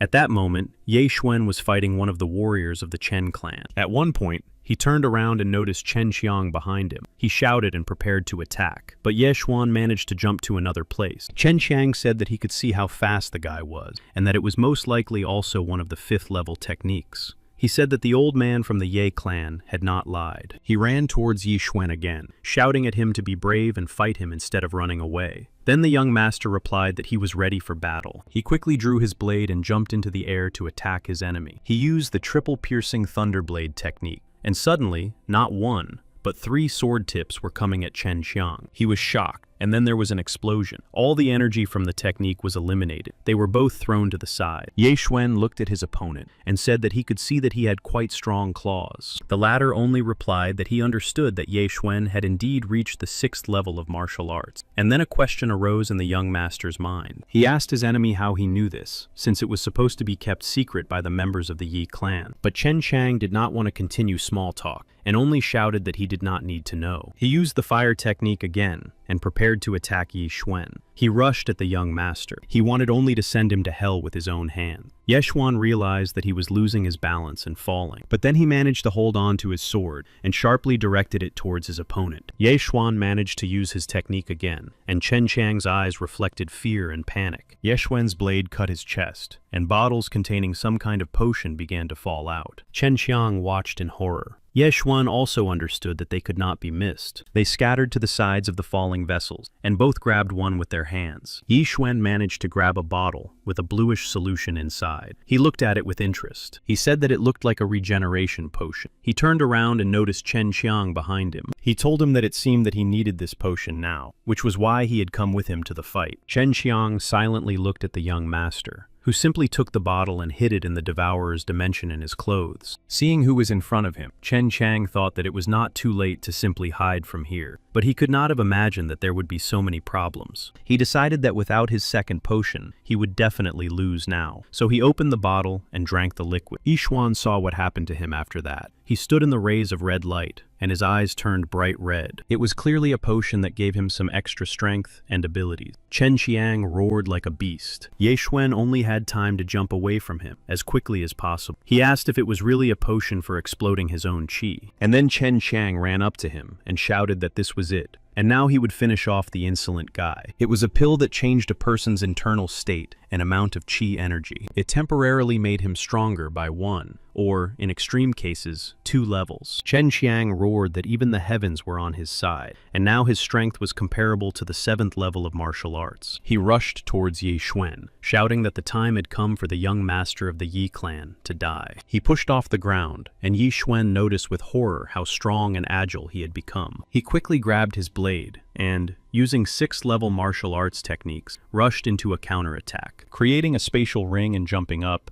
Ye Xuan found himself higher than Chen Qiang. Chen Qiang looked fiercely at the young master, feeling only hatred and anger towards him and the entire Ye clan. But it was already too late for him, as Ye Xuan thought. He cut Chen Qiang into pieces. However, he was immediately surprised when Chen Qiang began to regenerate and return to his original form. Their battle continued, and took a more serious and dangerous turn for both of them. But Ye Xuan, not intending to give up, still understood that his level of martial arts was not enough for a quick victory over the enemy. He was just about to attack Chen Qiang when his hand, enveloped in some kind of fire and ash, literally grabbed the blade. It was astonishing, and Ye Xuan did not know what to do. Chen Qiang looked him in the eyes and told him that it was time to leave this life. He grabbed the young man by the chest with his fiery hand and literally began to incinerate him. Ye Xuan screamed in unbearable pain and felt a trickle of blood flowing from his mouth. For him, everything turned out to be disastrous. Chen Qiang pushed the young gentleman aside, and he fell to the ground, almost defeated. However, Ye Xuan began to use the spatial window again in midair, and took out the bow he had previously purchased from the system. He drew the bowstring right in the air, and prepared to shoot his arrow at his opponent. He was determined, and immediately launched a 5-star sphere attack. 5 arrows flew towards Chen Qiang. Seeing this, Chen Qiang just shouted that Ye Xuan had better obey and simply give him the spatial ring technique. He promised that in this case, he would grant Ye Xuan a quick and painless death. But then the arrows flew in. He had to fight them off, and, enraged by such insolence, Chen Qiang once again rushed towards Ye Xuan. He was close again, and his fiery fists struck the young master. Ye Xuan remained standing this time, and the fight continued. Turning to him, Chen Qiang began to shout that he hadn't even figured out what to do with the guy yet. He saw that Ye Xuan was already greatly weakened, and all that remained was to finish him off. But then, the young master remembered the pill. He opened the bottle and summoned the Devourer system. Exchanging the potion for points, he received 1,000 points of spiritual energy. Ye Xuan was thus able to reach the 6th level of martial arts. Now his chances of victory had increased. He had 6 more points, and Ye Xuan was glad that he was now at the same level as his enemy, and not lower. Now he just had to get close to Chen Qiang, so that he wouldn't have time to put up his defense. Then he could stun him with a tiger's roar. It was a new technique. After that, he would be able to knock him down with his 5th level martial arts sound technique. Chen Qiang was nearby. He asked Ye Xuan if he had decided how he wanted to die at his hands. Ye Xuan replied that he did not want to leave this life yet, and smiled. He added, looking Chen Qiang straight in the eye, that today there was a high probability that he would be the one to leave this world. He ran at him. Chen Qiang shouted that Ye Xuan was standing right in front of death, but still did not recognize it. He was burning with fire and roaring. A second later, they were both running at each other and ended up in close combat. Chen Qiang struck Ye Xuan. When the smoke cleared from the powerful explosion, he saw the young man lying face down on the ground, not moving. Chen Qiang approached his body, deciding that he was finally dead, and decided to take his technique. He crouched down and held out his palm to Ye Xuan. He said that the young man could be proud of himself, because he was the first to make Chen Qiang exert himself. And if they met again in a couple of years, Ye Xuan would most likely become the strongest in the city. Then, puzzled, he began to ask where the spatial ring was. He remembered how Ye Xuan used it to take out his sword and bow. The young master opened his eyes. He had only pretended to be dead. Ye Xuan's plan worked, and while Chen Qiang was unable to defend himself, he used the tiger roar technique. The enemy recoiled and fell to the ground. In the next few minutes, everything was decided for him. Ye Xuan did not hesitate and struck his blows. Qingqing ran through the forest as fast as she could.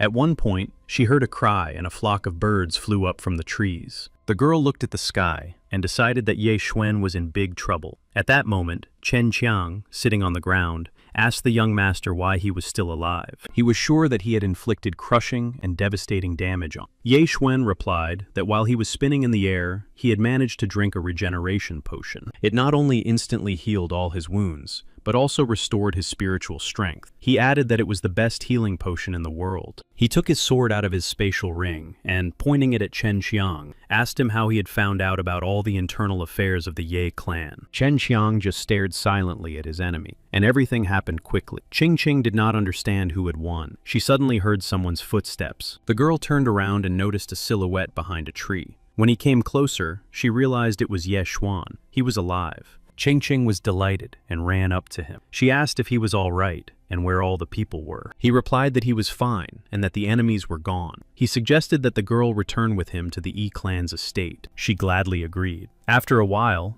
they both found themselves in the backyard of the Yi clan's estate. The head of the clan was sitting at his desk in the stone hall, sorting through some papers. He heard a knock at the door and asked who it was. Ye Xuan was standing at the door. The man was glad to see him. He said that he had arrived just in time. He had finished copying the scrolls with the techniques, and suggested that Zhuan go to the Lin family immediately. Yi Xuan stood opposite him and asked what was so urgent about such matters. After all, it was the middle of the night. The head of the Yi clan could not give the young gentleman a clear answer. He realized that something was wrong. Ye Xuan looked him straight in the eye and firmly stated that he himself had killed Chen Qiang and his brother, as well as his men. The head of the Yi clan rushed over to Yi Xuan and asked him if he was all right and if he was injured. The news shocked him. Ye Xuan replied that he was fine. The head said that this was strange, because Chen Qiang was at the 6th level of martial arts. He was the 4th strongest in the entire Chen clan family, and if Ye Xuan managed to defeat him, it could only mean one thing. Ye Xuan replied that something unexpected had happened during the fight, and he himself had been able to reach the 6th level of martial arts. It was after that he was able to defeat him with the Tiger Roar technique.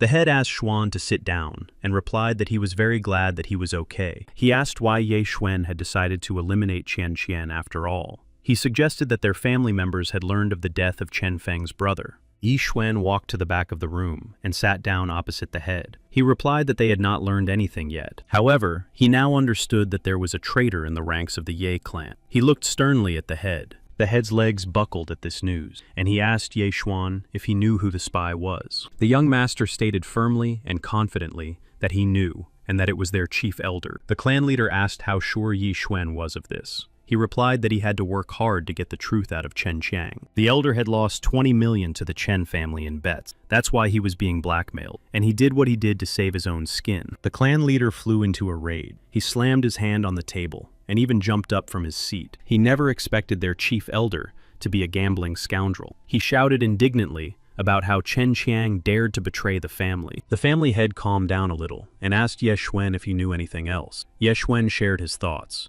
He said that according to Chen Qin, the Chen family had recently been trying to establish contact with the Wu family. Then he paused to think for a moment. Upon hearing about the contact, the clan leader assumed that the Chen and Wu families had joined forces. Ye Xuan immediately said that he had also thought about this, and that they should make a decision and use the time to get ahead. The clan leader supported him, saying that he was right, and that it would be better to go to the Lin family right away. They went to the Lin family, despite the late hour. The head of the Lin clan was a little confused by the visit of such late guests. It was unexpected, to say the least. Inviting them into the room, he was even glad to see his nephew in good health. So it was true that he had regained his strength. He had heard rumors that he had been able to restore his destroyed Dantian. Ye Xuan said that it was all thanks to the 2 pills he had been given earlier, and that he owed it to his uncle. Uncle Lin, realizing what was going on, decided to ask Ye Xuan if he was still upset that they had broken off their engagement. Ye Xuan assured him that this was not what he wanted to say now. He didn't understand. Ye Xuan said that he was truly grateful for everything. The head of the Lin family bowed his head guiltily and said he apologized for how badly the Lin family had treated him. He added that he would order a couple of unmarried girls from the Lin family to be brought here right away.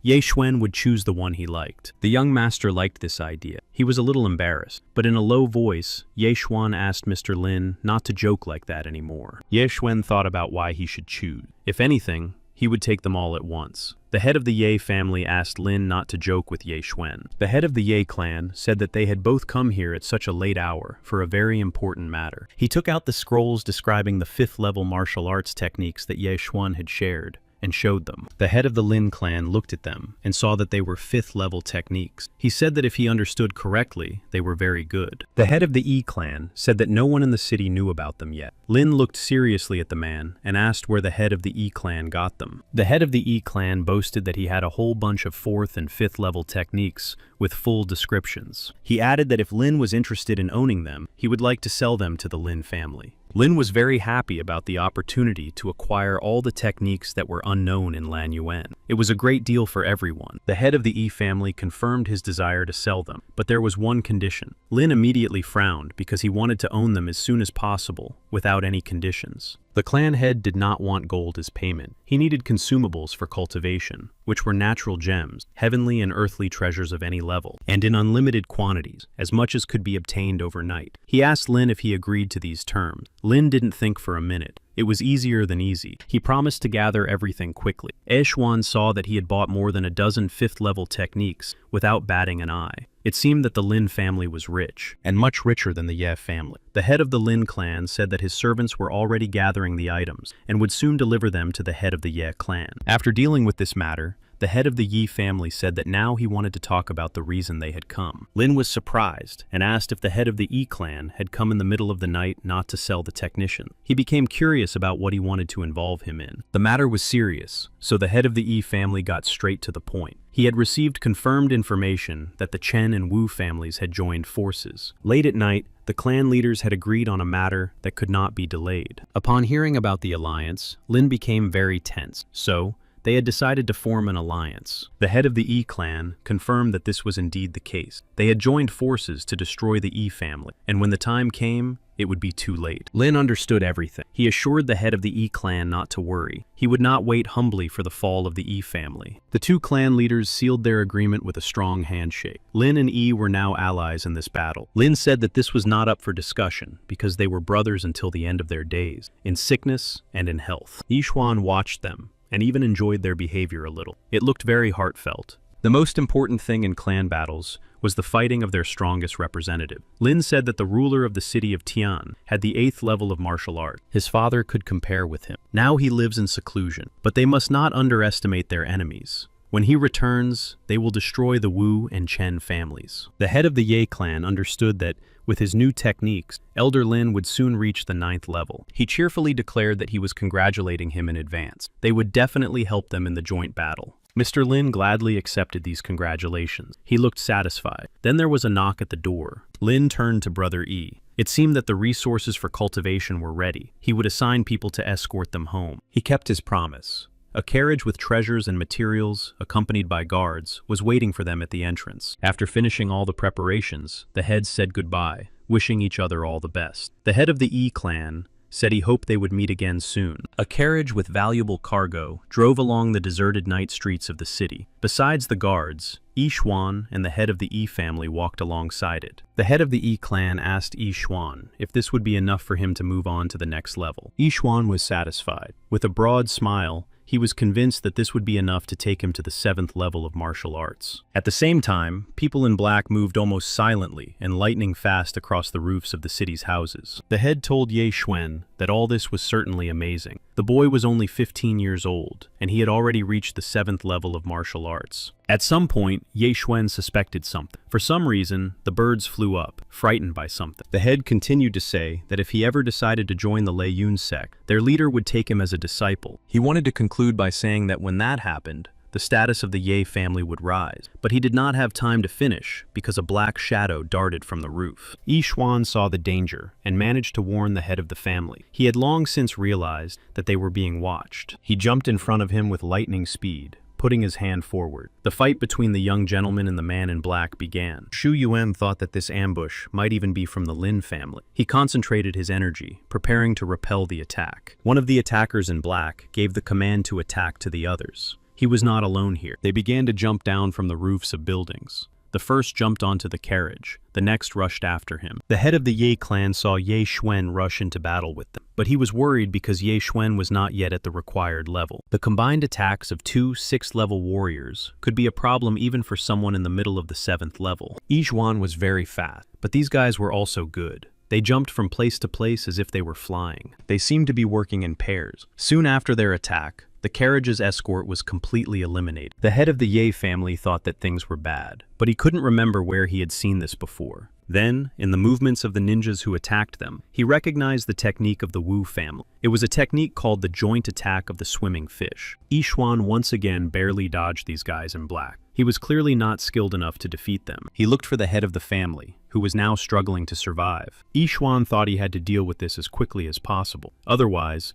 the situation could take a different turn. He decided that it was not the work of the Lin family. They would have chosen a different moment to attack. He first decided to deal with one of the attackers. The guy in black wanted to strike, Ye Xuan tried to attack lightning fast, but the guy didn't even let him swing his arm. He blocked the attack. Jumping up, the opponent wanted to attack from above. His powerful lightning-fast blow almost caught Ye Xuan. He barely dodged it. And then, seeing what technique this guy was using, Ye Xuan understood everything. He had used the thunderclap fist technique. This technique was used by the Chen family. That meant this man was from there. Ye Xuan didn't think they would attack them so quickly. He immediately used his 7th level technique called Thunder Step and began to advance on his opponent. In another second, he was standing next to the man in black. The man had no chance of dodging the blow that Ye Xuan delivered. Ye Xuan decided that he had to find out who was hiding behind the black masks at all costs. One of the attackers realized Ye Xuan's intentions and ran away. He wanted to remain unknown. However,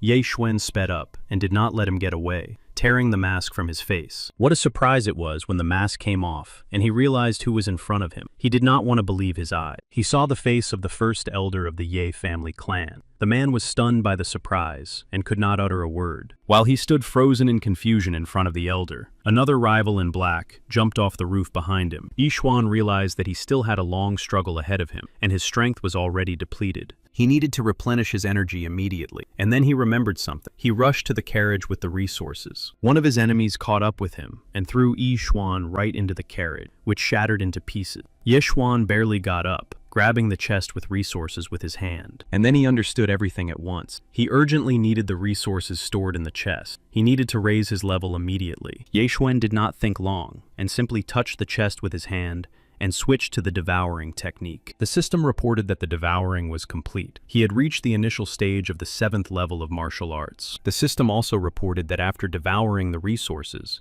Ye Xuan had received 6 devourer points. At that moment, a man in black was already running towards him. But now, Ye Xuan could use the spatial ring. One of the attackers realized this and looked at the young warrior from the Ye family with surprise. His eyes expressed fear and even admiration. Standing right in front of him, Ye Xuan said affirmatively that this was so, and if he wanted to take it, let him try. He added that to do so, he would have to bow his head and acknowledge the superiority of the young master. The ninja replied that the kid was very conceited and ran towards him. Ye Xuan became seriously angry and decided that now he would show him who was boss. The man in black jumped at Ye Xuan, expecting that he was inexperienced and that he would quickly defeat him. But he was greatly mistaken, for Ye Xuan had already mastered the 7th level of martial arts. Using the Thunder Fist technique, he quickly repelled the attack, and immediately, he himself delivered the next blow with lightning speed. They were so close to each other that Ye Xuan simply thrust his hand into his enemy's chest. The man in black did not even realize what had happened. It was too fast. His heart was already in Ye Xuan's hands. The clan chief was stunned by what he saw, as were the elder and the other participants in the fight. They were all amazed by what they saw. Ye Xuan squeezed the heart in his fist and crushed it with a single squeeze. Drops of blood splattered on the elder's face. He and the others were horrified by what they saw. The elder screamed in fear and ran down the street. Ye Xuan saw this and said that he shouldn't even try to run away from justice. He used his speed tactic and in a second was right in front of the elder. There was nowhere for him to hide from Ye Xuan. Ye Xuan pushed off the ground with his hand and quickly swept the elder's legs out from under him. The elder lost his balance. He fell face down on the ground and already understood what awaited him. The people in black robes realized that they should not stay here any longer and rushed to escape. One of them shouted to everyone that the plans had changed. They retreated, leaving the elder lying on the ground. Seeing everyone flee across the rooftops, Ye Xuan just smiled and said that they would not succeed. They would not get away so easily. He used his spatial ring technique and requested his bow from it. Ye Xuan drew the bowstring. He said aloud that everyone would have to pay for everything. The arrows flew at the people on the roofs. They quickly hit their targets. People in black robes fell lifeless from the roofs to the ground. When it was all over, Ye Xuan approached one of the wounded men and uncovered his face. However, the man was already dead, and the young gentleman just looked at him in surprise. The head of the Ye family approached him, and seeing who was in front of them, said that it was indeed the elder Shuangzi from the Wu family. He was the one who led the attack. And then they heard someone moaning behind them. Ye Xuan turned around. He said that something had to be done about their senior elder. The head of the Yi clan approached him and asked why he had betrayed them. He said that they knew that he had lost a lot of money playing cards. The elder looked at the head in surprise and asked what debt he was talking about. He laughed and said that Ye Zhang was a great fool if he thought gambling was to blame for everything. Ye Xuan came closer and asked him what had happened then. The elder replied that the little bastard was also ridiculous. Then Ye Xuan thought for a moment and replied that he would try to guess. He looked seriously at the elder and added that it was all about power. The Chen family had apparently offered their elder the position of head of the Ye clan. The elder realized that the young man had guessed correctly. That was exactly what had happened. The head of the Ye family began to shout at him that he now understood what he wanted. The elder looked at them silently. Then he replied that this was exactly what he had asked for, and the Chen family had promised him that after this mission, he would become the head of the Yi family. He looked at Yi Xuan and asked how the young man had figured it out. The young man replied that it was written all over his face. They had lured him, so he had started this battle. He was just curious about what exactly had lured the elder. He asked him what else they could offer him besides money. He knew it was only power. In addition, Yi Xuan added that he had noticed how disrespectfully he had recently spoken to the clan leader. The answer was obvious. He grabbed the elder by the collar and said that all his desires and motives were terrible, and that now he would lose his tribute to Tian. The elder screamed in horror, telling Ye Xuan not to even think about doing anything to him. But Ye Xuan had already used his tactic. He struck the elder in the chest with his fingers. The elder howled in pain, and in a second, his spiritual energy was destroyed by Yi Xuan's powers. Ye Xuan thought to himself that it was this man who had complicated everything for him while he was trying to establish ties with the Ye family. He would not forgive him for this. The clan chief said that tomorrow he would judge the elder with the full severity of the Yi family's laws, together with the other clan members. The elder replied that he sincerely hoped so. Lying on the ground, the elder said that if he did not return, Chen would soon attack the Yi family. And then he did something unexpected. He applied his tactic and, deciding that it was all over for him, applied it to his forehead. He understood that he would no longer be the head of the Yi clan, which meant he had no reason to exist. Yi Xuan and the head were shocked by this,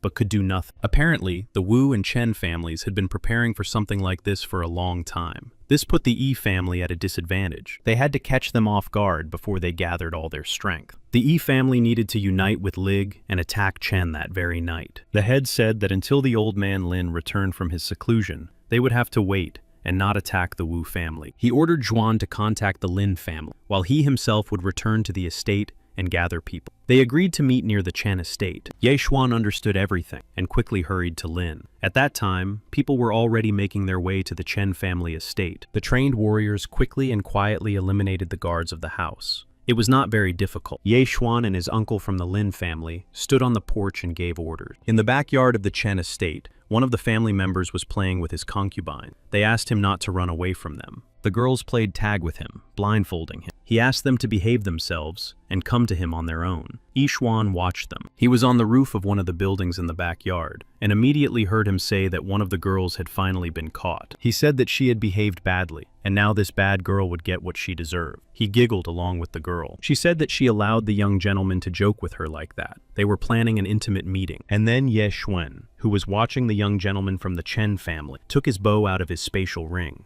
He smiled because he had calculated everything well and caught him off guard. At that moment, the guy was about to kiss the girl, but everything turned out differently than he had expected. Yi Xuan had already managed to draw his bowstring by that time. He shot an arrow at the young gentleman and hit his target. The young man lost his head right in front of the girl. Sitting in his blood, she began to tremble with fear. Everything happened so quickly and unexpectedly. When the shock subsided a little, she began to scream at the top of her lungs. From that moment on, everyone understood what was happening in the estate. The head of the Chen clan asked his man what had happened. The man was out of breath as he ran to the chief. After catching his breath a little, he said he had bad news. He reported that the Ye and Lin families had joined forces and attacked them. By this time, the courtyard was already full of the lifeless bodies of the Chen family warriors. They lay on the ground everywhere, in countless numbers. A bloody battle between the clans was raging. The man also reported to the head that most of their people were no longer alive, and they would not be able to hold out for long. The head began to shout that they were just a bunch of idiots. He ordered the remaining people to be gathered in the backyard.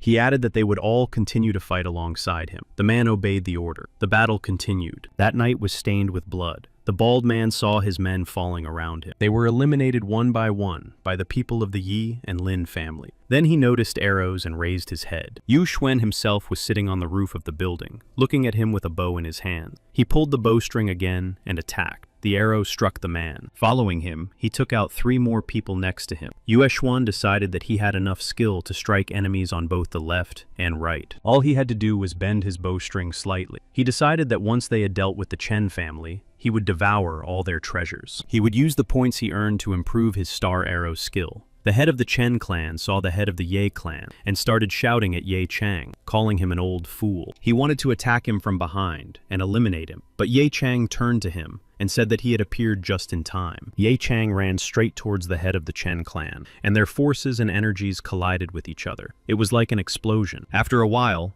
everything quieted down in the backyard of the Chen estate. The people of the Yi and Lin families surrounded the remaining warriors of the Chen family in a tight circle. Yi Xuan stood on a tree branch and watched what was happening, realizing that everything was finally settled and they had won. The Chen family was finished, and he jumped down from the tree to the ground. He decided that now was the perfect moment to raid their storehouse. The treasure chamber was nearby, and Ye Xuan eagerly headed toward the entrance to the storehouse to take all their resources. The young master thought to himself that he would take everything in the Chen clan's hidden treasure trove, and a minute later, he pushed open the doors to enter. When he went inside, he was stunned. The treasure trove was filled with chests and boxes of treasures. Ye Xuan's appetite was immediately whetted. Taking one of the boxes and opening it, he saw 30-year-old mountain ginseng inside. Taking the next one, he saw 50-year-old pearls. There were so many of them that no one could have imagined such a thing. Ye Xuan was very surprised. It was a little strange. After all, these were the most common and not rare medicines. The Chen family was the 3rd largest in the city of Linyun. They couldn't be poorer than the Yi family. Ye Xuan decided that this couldn't be the case. That meant there was a secret room. He decided to find it no matter what.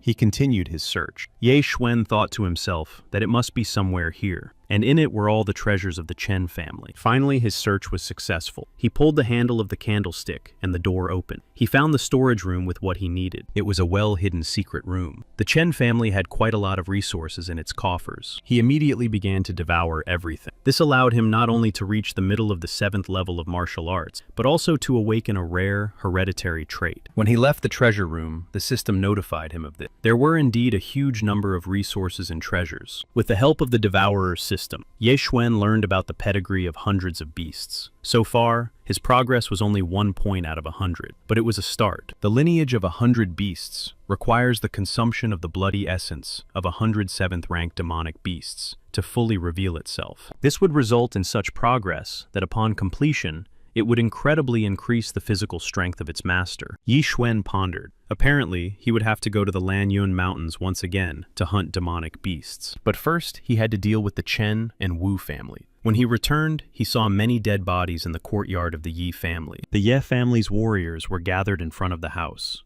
Zhuan asked the elder what had happened here. He told him that while they were attacking the Chen family had also taken advantage of the situation. They divided their men into 2 groups, and the second group attacked the Ye family and the Lin family at night. Old man. He gathered all the city guards. They surrounded the Chen estate. Ye Xuan asked how he knew this. The man replied that Wu Tian had just come and told them about it. He advised everyone to surrender. No one knows if he was telling the truth or not. Ye Xuan did not believe him. This old man often said absurd things, and the young master was very angry about the situation. He told his uncle that the Wu family was not attacking yet. As soon as they launched an attack on the Ye and Lin families, they would take the old people and children hostage. Then it would all be over. Ye Xuan suggested attacking first and sweeping them away with one strong attack. The head of the Ye clan said that they did not yet know what Wu Tian was planning. Attacking them right now was not only difficult, but also not the wisest move. After all, Wu Tian was at the 8th level of martial arts. The head believed that even the 5 of them together would not be able to defeat him. Not to mention that the Wu family had several people who had reached the 7th level, which also did not make their task any easier. After listening to his uncle, Ye Xuan said that he would take care of Wu Tian. He decided that he could definitely deal with him. This silenced everyone in shock. The head of the Ye family and the elders were extremely surprised by this decision. The head of the Ye clan even yelled at him not to make such foolish decisions.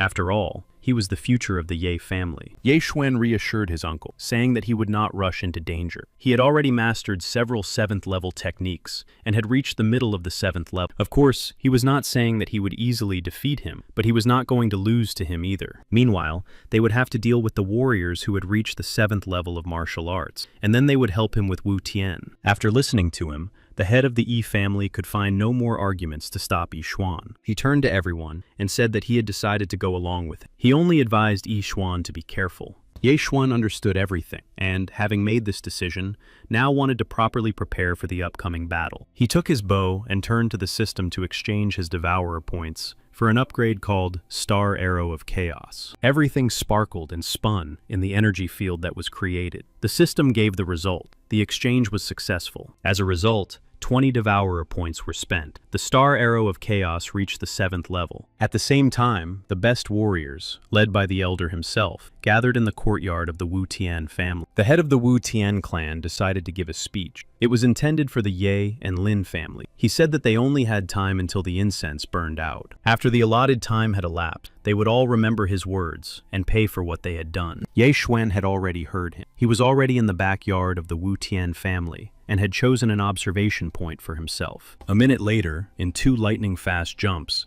he was already standing on the roof right in front of Wu Tian. Ye Xuan took out his bow. Now it was the Star Arrow of Chaos.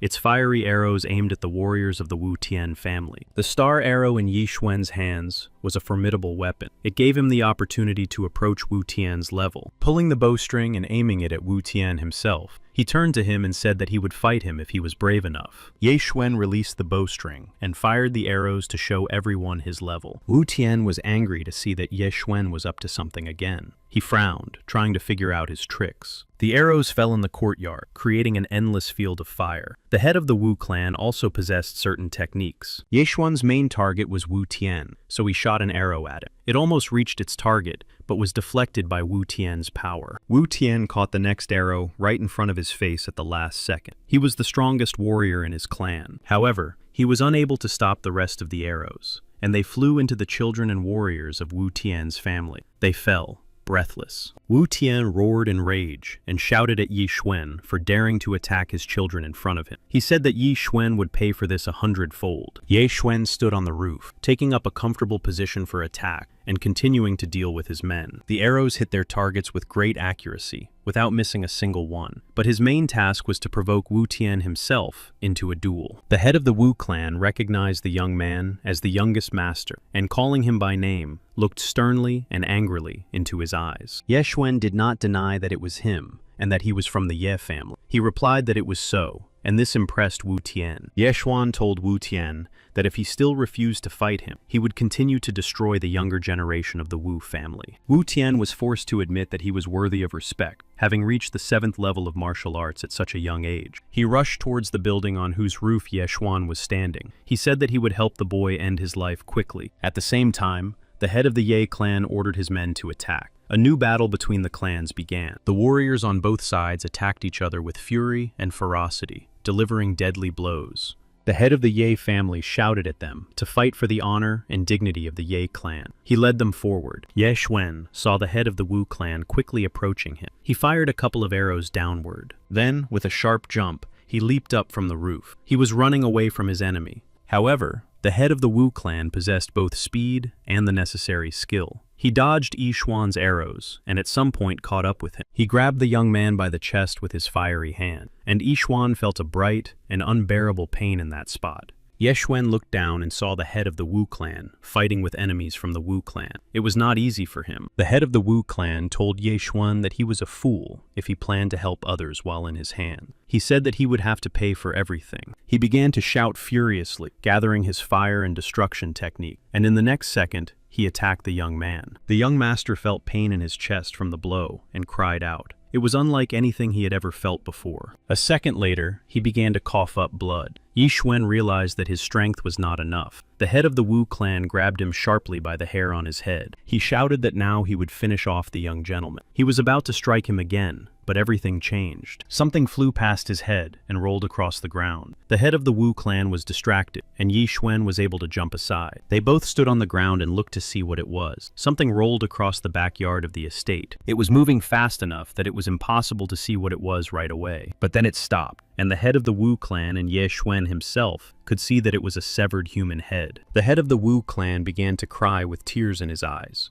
He couldn't believe his eyes. It was his father's head. He turned sharply and swung his fist, preparing to deliver a devastating blow to the enemy. Then he noticed that Ye Xuan was no longer there. Besides, when he looked up at the roof, he saw another warrior. It was Lin Xiao himself. He had returned from his exile and decided to join the Lin clan in this fight. The head of the Wu clan cried out and asked if it was true that Lin Xiao had killed his father. He thirsted for revenge. Lin Xiao jumped down from the roof and calmly replied that he had done it. Lin Xiao added that Wu had been a little unlucky. He had attacked the Lin estate just after Lin Xiao himself had advanced to the next level of martial arts. If it had been an hour earlier, the members of the Wu family would have ruled the entire city by morning, but as it happened, he had only just reached the 9th level. Therefore, now neither his father, nor the head of the Wu clan himself, nor any of the other warriors, had any chance of success in this battle. The head of the Wu clan began to shout that he did not believe that Lin Xiao had reached the 9th level of martial arts. It was impossible. His father said that at his age, it was very difficult to ascend to heaven and begin cultivation. Lin Xiao replied that his father was right, and for that,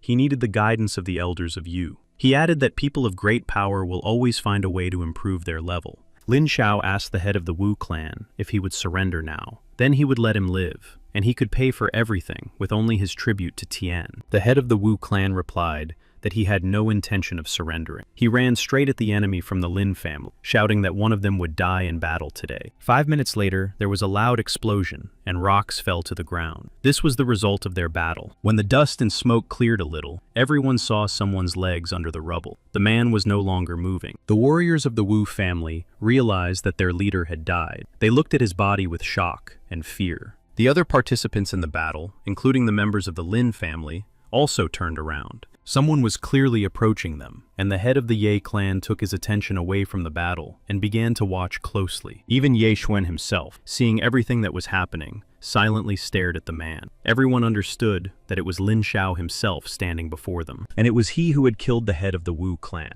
Lin Xiao slowly approached the warriors and asked why they were silent. He looked at them all and asked what they would choose: to fight him and lose their martial arts skills, or simply die here and now. Everyone understood that they were no match for such a warrior. They would all die, and all the warriors began to shout that they surrendered. Lin Xiao was impressive. He was powerful, and seeing their fear, he just laughed. He said that in that case, they should leave immediately while he went in search of the Wu family's treasure. Later, when everything was settled, Ye Xuan returned to his estate to rest. He took a bath in the backyard and reflected on what had happened that night. He understood that although the system allowed him to quickly gain spiritual power, to move to the next level, and travel from one world to another, the transition of spiritual power into physical power still took too much time. He remembered the pain in his chest from the hands of the head of the Wu clan. The enemy's blow was too strong and hit its target because Ye Xuan's body was not yet ready for it. The young master understood that if his body had been nourished by spiritual energy for years, then neither the force of the attack nor Wu Tian's blow itself would have reached him. And at the moment,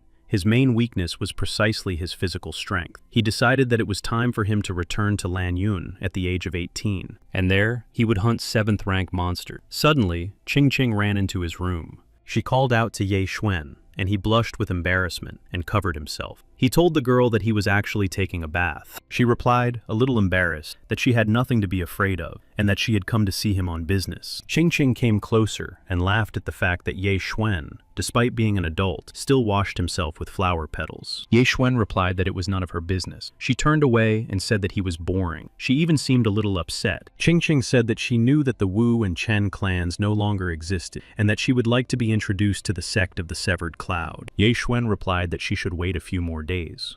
Qing didn't understand why she had to wait so long, and asked Ye Xuan what his plans were. She decided that he had other business to attend to. He replied that this was indeed the case, as he was going to return to the Lanyun Mountains. Qing had no idea about this. She remembered how things had ended for her last time, and asked Ye Xuan why he was going back there. He just sighed. He didn't want to explain his plans to her. He said he just had to cultivate. Qing was angry as she left. She started scolding Ye Xuan, saying that he was only interested in cultivation. She had spent so much time in his city, and he had never taken her anywhere. As she opened the door, she heard Ye Xuan tell her that it was true. It was true. He asked her not to go anywhere tomorrow, and added that the man her father had sent after her would arrive in the city. Qing turned around and started yelling at the young master. She couldn't believe what he had told her. That same night, She and Ye Xuan were already riding horses through the forest from the city. Qingqing hurried and kept urging her mare on. The young master followed the girl. Then Qingqing stopped and saw a quiet town with stable. She pulled on her reins. She suggested that Ye Xuan stop here for the night. Ye Xuan asked why the girl was in such a hurry to flee the city, and now she had suddenly decided to calm down. She replied that she was in a hurry because she was afraid that the men sent by her father were nearby. But now she believed that they were safe and everything was fine. She added that, after all, she was a lady and could not ride a horse all night. This confused Ye Xuan a little, and he decided not to argue with her. He only asked why she was trying so hard to avoid her father and his men. She snorted and said that she was not going to tell him the whole truth. After all, it was he who had reported her to her father. She looked offended. They entered the inn, and the girl immediately told the owner that they needed 2 rooms upstairs. He replied that he would prepare everything. Several people were sitting at a table drinking tea. Qingqing, passing by them, greatly interested them. She climbed the stairs, and everyone noticed how attractive she was. One of the men smiled. He had clearly noticed Qingqing. When the hotel owner had everything ready, he told the guests that they could go to their rooms. Qingqing looked at Ye Xuan and saw that he was a little tense, so she told him that he should trust her. They would soon have an excellent dinner and rest. The young gentleman replied that he was grateful to her and looked at the man sitting at the table with tea in his hands. He understood that he was not here for no reason. As soon as they entered, he seemed suspicious to him. He checked everything and, unlike the other guys, this man had as high as the 7th level of martial arts. The others who accompanied him were only at the 5th level. It seemed that none of these people were from Lianyungang. Climbing the stairs after Qingqing, Ye Xuan thought that perhaps these were the people sent by the girl's uncle. Qingqing walked along, humming happily to herself. So Ye Xuan dismissed these thoughts and decided that there was something else going on. The girl looked very calm. Ye Xuan walked her to her room and said that he thought they should go to bed early because they had to get up early tomorrow. Qingqing sighed discontentedly and said she agreed. She was just teasing the boring Ye Xuan. The door to her room closed, and the girl went to bed, while Ye Xuan walked down the corridor, wondering what kind of character she had. Late at night, a dark male silhouette appeared in front of Qingqing's chambers. It was not Ye Xuan. It was the unknown man with 7th level martial arts skills who had noticed the young girl earlier. He listened to the sounds in the room, and after making sure it was quiet, opened the door to her bedroom. Once inside, he locked the door so that no one else could enter from outside. Qingqing was sleeping soundly in her bed and heard nothing. The man came very close to her. Suddenly, she sensed something, woke up, and started screaming. "Who's there?" She tried to kick the unknown man, but he quickly blocked her blow and, grabbing her by the ankle, replied that he could see she was a capable girl. Qingqing still managed to get out of his hands and ran to the door. She started screaming and calling for help. Ye Xuan. The man jumped up behind her, and without giving her a chance to say another word, knocked her out with a blow to the head. Qingqing fell, and a few minutes later, he had already wrapped her in a sheet. The man had kidnapped Qingqing. He opened the window and jumped down with her. Several people on horses were already waiting for him there. They rode away from the hotel. Ye Xuan had been watching them from the roof the whole time. As he had thought, this man was here for a reason. He didn't go to sleep in his room, but decided to find out what was going on. Now he had jumped from the roof to the ground to catch up with the kidnappers. He tried to follow them closely and keep up with them to find out where they were going. The road led them to Wanjinshan. Ye Xuan decided that even if these people were not sent by Uncle Shui himself, they were definitely connected to him somehow, and that everything would be fine with Qingqing. He didn't know why the girl wouldn't tell him anything about her family, but she refused to return to her hometown. He didn't know what was going on, but he decided that he would have to find out for himself, and perhaps these kidnappers would give him the answers. He looked at the nearest mountain and thought that he would definitely be able to intercept them if he crossed it first. At that moment, Qingqing's kidnappers continued to ride their horses along the road through the thick forest. None of them noticed the rope stretched between the bushes, and the man holding Qingqing realized with horror that he was falling. His horse stumbled over the rope, and he fell to the ground. He still held the girl tightly and carefully in his arms. Getting up from the ground and turning around, he realized that his men had suffered the same fate. They had fallen to the ground and were moaning from their injuries. Ye Xuan came out of his ambush in the bushes and asked them who they were and why they had kidnapped his girlfriend. One of the men approached the leader and said that this young gentleman was the same guy who had accompanied the girl at the inn. The leader looked at Ye Xuan and said that his intuition had not deceived him, and that it seemed that the young man was not so simple. A guy from his gang asked what their leader meant. He looked at Ye Xuan and decided that he was young and inexperienced. He was just starting to grow a beard. He added that he was far from being the leader. However, the leader snapped that he was an idiot and that they had only managed to get 50 or 60 miles away from the inn. They were all on horseback, but this kid had overtaken them and set up an ambush. He was good at putting two and two together, unlike the other guy. The leader of the kidnappers looked seriously at Ye Xuan and asked him who he really was. But he didn't wait for an answer, and smiling, added that he didn't really care and that it didn't matter. He said that they didn't fight him at the inn because they didn't want him to get into trouble, and that it was better for him not to get involved. Ye Xuan looked at them with a bored expression, and then said that it was all nonsense, and that it seemed like they just didn't want to answer his question. He used his technique and said, rushing forward, that since that was the case, they would settle everything by force. The leader asked if the guy was tired of living. He put his hand forward and began to lift ice chips into the air. Xuan knew that the fist of spreading ice was a 7th level martial art. The leader saw this and said to the man standing behind him that everything was correct. Such elements only exist in martial arts of the 7th level and above. The guy started yelling at Ye Xuan to run away from there and that he was probably afraid of them. He promised that they would not pursue him. But Ye Xuan replied that it was only the 7th level. It was easy for him. He looked at the 3 men and the leader and said in a serious tone that he could do it too. He called up the system and asked it to exchange Devourer points for the Cloud Wind Palm technique. The system announced that the exchange had been successful and 30 points had been spent. The guy next to the leader told Ye Xuan that he was embarrassing himself. After all, 7th level techniques were rare, and most people couldn't even comprehend them. Another man also laughed at Ye Xuan. He said that one glance was enough to see that the guy was from that backwater called Lanyun City. Then Ye Xuan used his new 7th level technique and told them all that in that case, they could all check it out for themselves. All 3 of the kidnappers couldn't believe their eyes. They couldn't imagine that a guy like that could do such a thing. One of the men started shouting that this young guy was really not joking with them and that he possessed these techniques. A fiery whirlwind began to swirl right in front of the leader of the kidnappers. It was truly a powerful force. He stood and prepared to repel this attack with his icy rain. He lifted fragments of ice and snow above himself, showing his power. The 2 techniques collided, causing thunder and lightning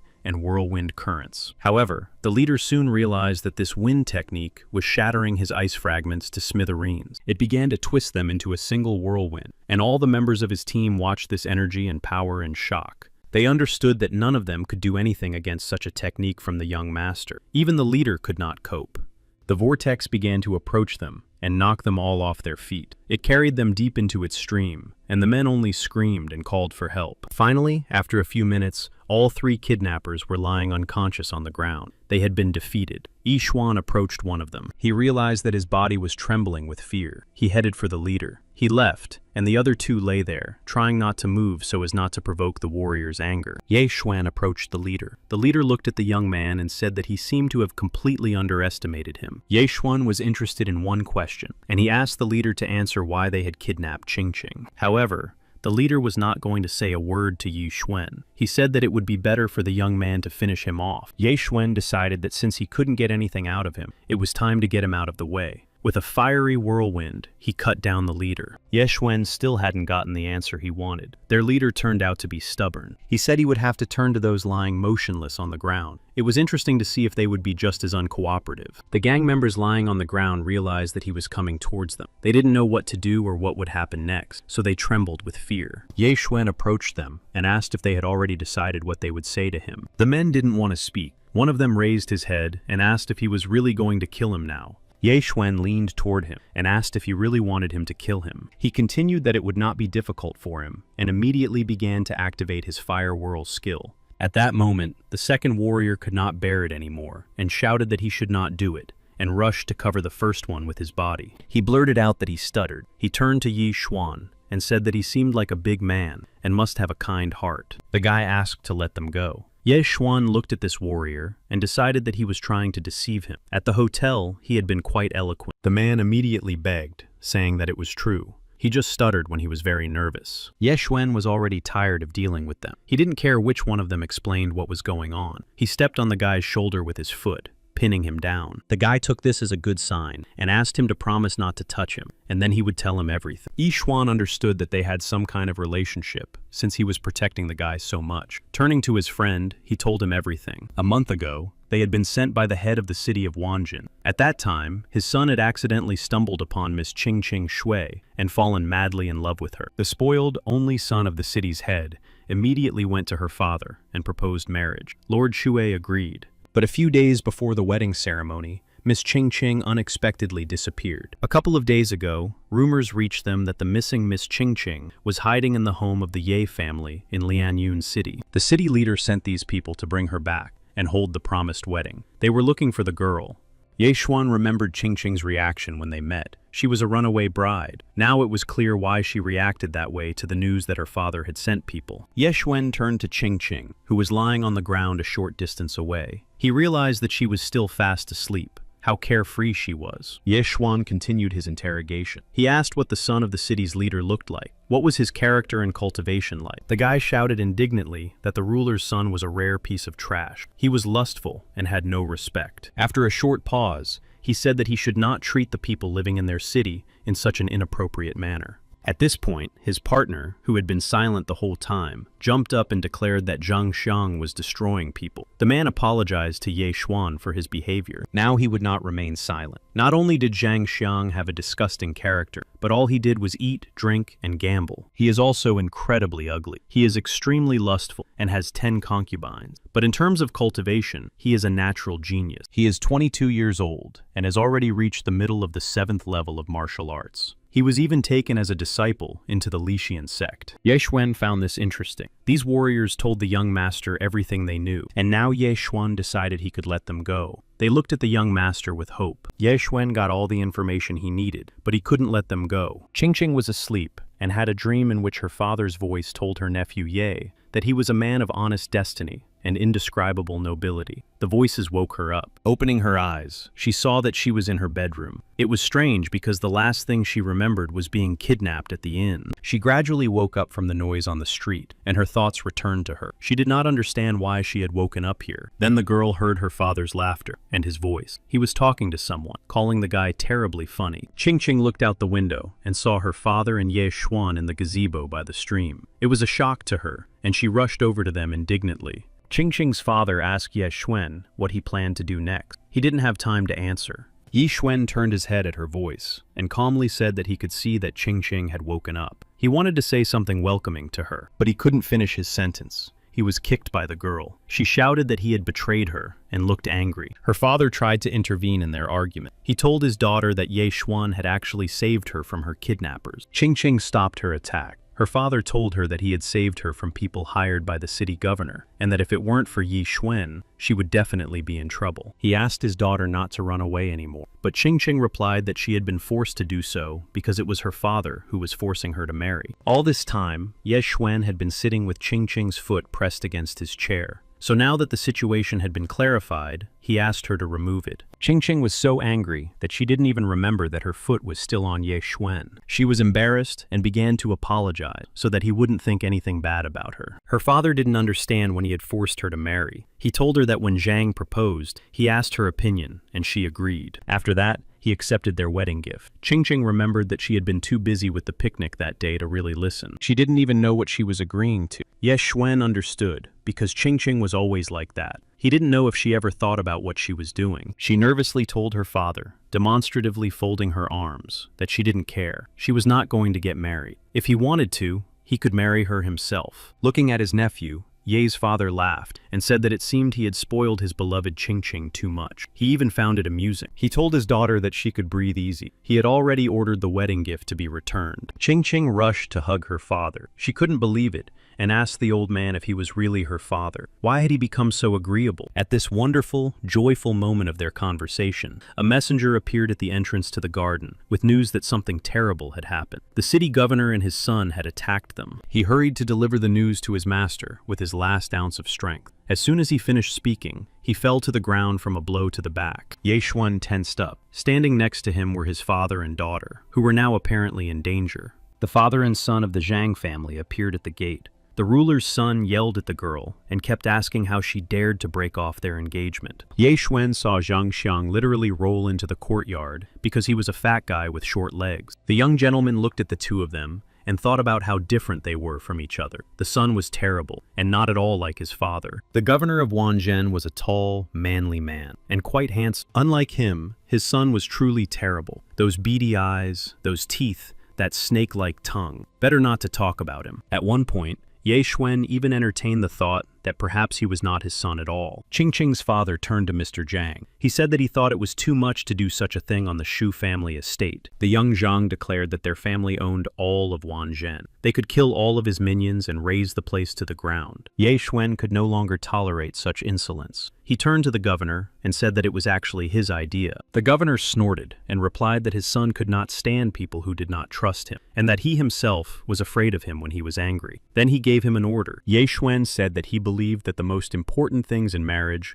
were love and mutual desire. Since Qingqing did not want to marry him, why should they both suffer? The son of the ruler of the Zhang family looked at Ye Xuan with dissatisfaction. He did not know him at all. He said menacingly that now he understood everything, and guessed the reason why Qingqing had broken off their engagement. He decided that it was all because of Ye Xuan. He couldn't help but notice how handsome this young gentleman was. He ran towards Ye Xuan and told Qingqing to watch, as he personally tore her beloved to pieces. Qingqing and her father tried to dissuade the ruler and his son from using force. The girl only had time to shout to Ye Xuan to be careful. The young gentleman was not afraid of this crooked guy. He just smiled at the upcoming battle. In a second, he was able to get ahead of the son of the ruler of Wanjing and get behind him. He kicked him in the face, and the fat, awkward young man fell straight to the ground. Ye Xuan wanted to continue the fight, but then the city governor himself grabbed his son with a sharp throw and gently placed him on the ground. He was angry at Ye Xuan's action, and using his martial arts technique, clenched his fists. He looked at the young gentleman and said that he had dared to strike his son for no reason, and now he would pay for it with his life. Ye Xuan stood opposite the city governor and saw how huge and powerful the man's aura was. The young gentleman understood that he was no match for him yet, but he did not know what to do in this situation. Then the city governor suddenly turned around and asked the stranger who had come here and interrupted him. A dark silhouette of a man stood in the archway at the entrance to the backyard of the Shu estate. He heard the governor's voice and stepped forward. The governor looked at the stranger and began to question him about who he was and what he wanted. He was unhappy that he had been interrupted. The unknown man in the mask appeared unexpectedly and immediately began to say that the Shu family served the city of Lian. He added that he would advise the ruler to back down from his plans, as he had already attracted too much attention to himself. The ruler told the 9th rank martial arts master that the Shui family had an ace up their sleeve, and he was unhappy about it. At this point, Qingqing's father intervened in the conversation and said that Mr. Zhang was just joking and that he had no other choice. All the men stood their ground, and the governor was clearly unhappy that they were defending the old man. He glared at Qingqing's father. He said that if he wanted to break off the engagement with his son, he would have to return 10 times the value of the wedding gift. This came as a shock to the father. He said that would be 500 million silver coin, and that such greed usually did not lead to good things. He said he would give 5 times as much. The So family agreed to pay that amount, and if Mr. Zhang was not satisfied, then they would have no choice but to fight. Yi Xuan thought to himself, as he listened to all this, that he was still too young and did not even know that one could ask for so much for a wedding. The city governor replied to Qingqing's father that he would agree to a deal for 5 times the amount of the gift, plus 5 kilometers of land. He decided that he couldn't relax with this old man and had to bargain to the end. Then his son started shouting that he also had one condition. He pointed to the young Yi Xuan and said that he wanted to fight him himself, in addition to everything else. Father Qingqing looked at Ye Xuan's confident expression and didn't know what to say. However, he thought that the boy could handle it. Ye Xuan himself beat him to the answer and told the city governor's son that he agreed to it. After all, he also wanted to teach him good manners. The governor's son started shouting that he thought this handsome guy was a coward, but he was glad that this was not the case, and he would be happy to beat him up. Ye Xuan replied that he would not be able to do that. He added that the young man was already over 20 years old and only had a 7th rank martial arts skill. He said that he was no different from a stray dog, and that he had better stop wasting his spiritual energy in vain. The governor's son was angered by such sarcasm and said that Ye Xuan was a coward, and that's what he wanted. He was ready for his attack. He immediately used his swift step technique and in a second was next to the guy, grabbing his elbow with his hand. But he didn't notice one important detail right away. The governor's son was playing dirty in the fight. A minute later, Ye Xuan saw that the other guy had a weapon in his other hand and had simply used a deceptive maneuver. He took out a shiny blade and swung at the young gentleman. Qingqing and her father also realized that this scoundrel had hidden his sword. The old man started yelling at his nephew to be careful. Ye Xuan used his swift footwork and instantly moved away from the melee. A minute later, he grabbed the ruler's son's sword-wielding hand with his palm. The latter was surprised by his speed. Ye Xuan's next move was to break the scoundrel's elbow. Lying on the ground, the scoundrel screamed in unbearable pain. His father, the city governor, could not believe what was happening. He could not have imagined that Ye Xuan would be able to defeat his son so quickly. He became angry, and everyone around him noticed the change in him. Zhang began to shout, gathering his strength, that Ye Xuan was cruel at such a young age. He rushed straight at him, saying that it would be better to rid the world in martial arts of his presence forever. The masked stranger understood that the situation had escalated, and he saw how quickly the city governor moved towards Ye Xuan. He decided that he could not allow such consequences to this situation, and interrupted the ruler's attack himself, putting his fist in front of him. He said that wounds were inevitable during a fight. He believed that the ruler should go and find a doctor for his son, right now, before it was too late. Otherwise,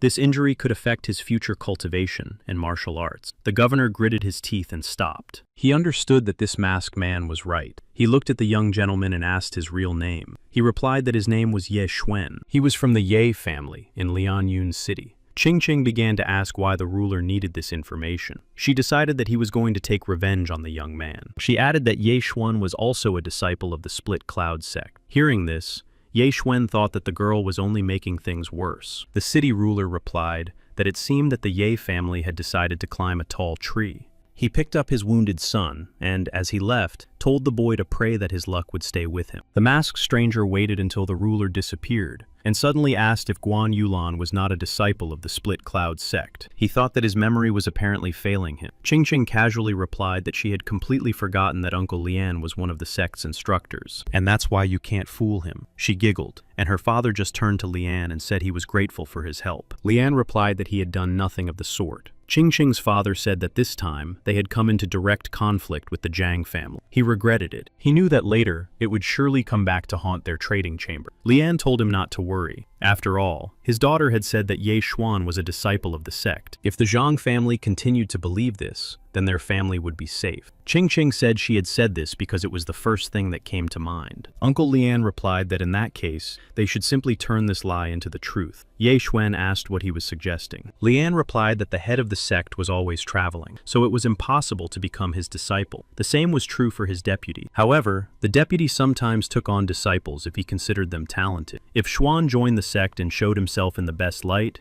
he would accept him. Then he would truly become their disciple. Xuan replied that, in general, this was not difficult for him. He was going to go to them anyway. Father Qingqing said that this was excellent, because then he would be able to count on the young man. He would order the servants to prepare a table for him. They had something to celebrate. After a while, they had dinner. It was late at night, and Ye Xuan sat at the table with his uncle. Ye Xuan asked why he had come back so late. Father Qingqing replied that he was ready to talk to him frankly, because he and his father were close. Ye Xuan poured tea, and thought to himself that this was true, because his father had saved his uncle's life. Qingqing's father laughed, and added that he would like to know Ye Xuan's opinion of his daughter. The young gentleman thought for a moment, and then replied that she was a very good girl. She was innocent and sweet, a little wayward, but sincere. He himself wanted her to be a little more reliable. And then his uncle said that since that was the case, Ye Xuan should marry her. The young man was shocked by the proposal, and even spit out his tea. He replied to his uncle that it was not possible. She was like a sister to him, and he couldn't see her that way. He couldn't see her as a wife. Uncle just sighed sadly and said that he was just trying to get rid of him as soon as possible. However, he added that he understood and accepted Ye Xuan's decision and would not insist on it. But he remembered what the guy had done for them. After all,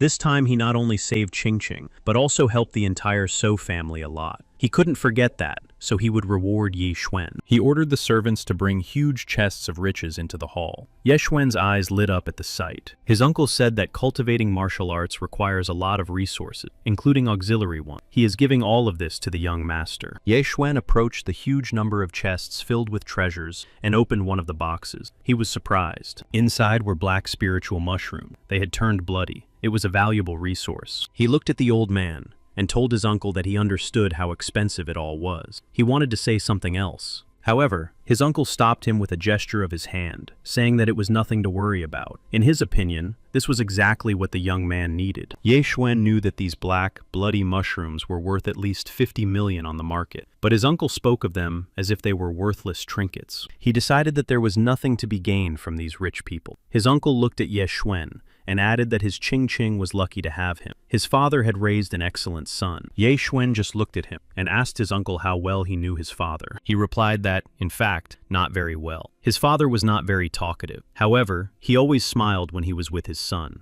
And if it weren't for him back then, only his bones would have remained. 4 years ago, he moved to Wanjing. His caravan was surrounded by bandits the moment they crossed the Lanyun Mountains. At the last moment, a man appeared with a child in one arm and a sword in the other. None of the bandits could match him. That man was Ye Xuan's father. The child was him. That's why every time he came to visit them, his uncle brought gifts for everyone. As time passed, their two families grew closer and closer. He smiled as he recalled the past. According to him, Ye Jiang most likely knew about Ye Xuan's father, and even more than his uncle did. He said that he could ask Ye Jiang about him. Ye Xuan replied that he himself did not particularly like to ask about his father, especially since Ye Jiang considered him long dead. His uncle said that could not be true. Yi Chong's cultivation was too great, and he definitely could not have died. Ye Xuan did not believe these words. He wanted to ask his uncle how great his father's power and cultivation had been. His uncle replied that he couldn't remember exactly, but that the bandits who had attacked him were rebels from the Xuanyang Empire. They said that their leader was a general, and that his cultivation had reached the middle of the world of true depth. That was amazing. They finished their conversation, and his uncle stood in the courtyard to say goodbye to his nephew. Ye Xuan added that his uncle should take care of himself. His uncle left. When the door slammed shut, Ye Xuan began to think about how there were 10 combat levels at the beginning. After that came true spirit, then true depth. A man who had passed through half the world of true depth could not resist his father. Lanyun was still a backwater, but that was where his father came from. He was a natural talent, and his family, Ye, should be proud of him. However, Ye Jiang himself did not want to talk about him, and this bothered Ye Xuan. Then he looked at the treasures in the chest. He decided that his father had left him as a child for a reason. He activated devouring. His hand began to absorb resources, while Ye Xuan continued to ponder the reasons, and decided that perhaps it lay with his mother. The system said that he had successfully devoured the spiritual items, and received 160 devourer points. He also gained a level. Ye Xuan reached the 7th rank in martial arts. However, Ye Xuan was very disappointed with what he heard. He blamed the system for only giving him the 7th level for treasures worth 200 million. It was unthinkable. The next morning, he said goodbye to his uncle and Ching at the city gate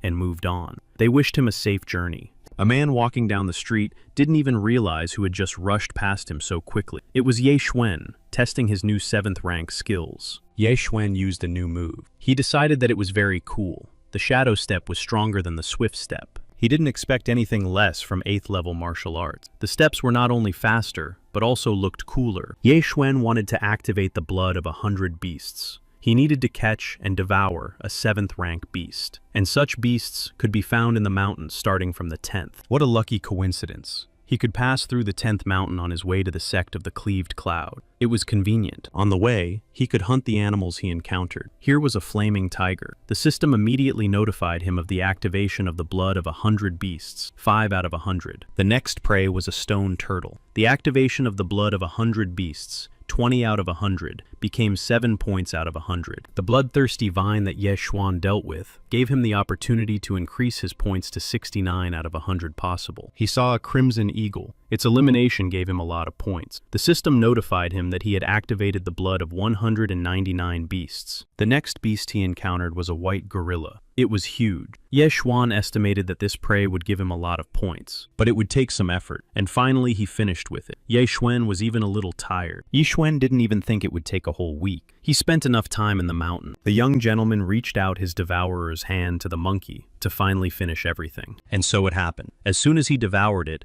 he reached the required level. The hunt was over. The system notified him that he had reached level 100 out of 100, and immediately the activation began. Streams of energy flowed through his body, filling him with new strength and ability. He had wanted this for so long. It was as if threads of electricity were running through his entire body. Finally, everything calmed down, and Ye Xuan calmed down too. The sun was setting, and the young gentleman realized that he needed to find somewhere to stop for the night and rest. Ye Xuan found a cave where he decided to stay. He thought it was time to test the power in his fist. Clenching his fist, he struck a rock in the cave. The rock shook. His blow left an unimaginable dent. He was satisfied. His efforts had paid off in full. He had become several times stronger, faster, and more enduring than before. During his hunt, he had reached the peak of the 7th level of martial arts. Now, many would not be able to withstand his dozens of blows, even people in the middle of the 8th level of martial arts. And that's if he didn't use martial arts. Over the past week, Ye Xuan realized that his combat and recovery skills were not very good. He needed to fix this somehow. He thought about opening the low-level blood list and turned to the system. It suggested that low-level blood improves the physical performance of the carrier. This list included the blood of a sea beast. His carrier could move freely and breathe underwater. The blood of 100 colors improved the carrier's recovery and gave him immunity to all poison. Every night, his energy would be restored, namely, the energy of a dragon and the fury of a tiger. There was also the blood of a swordsman and the blood of an archer. The list went on,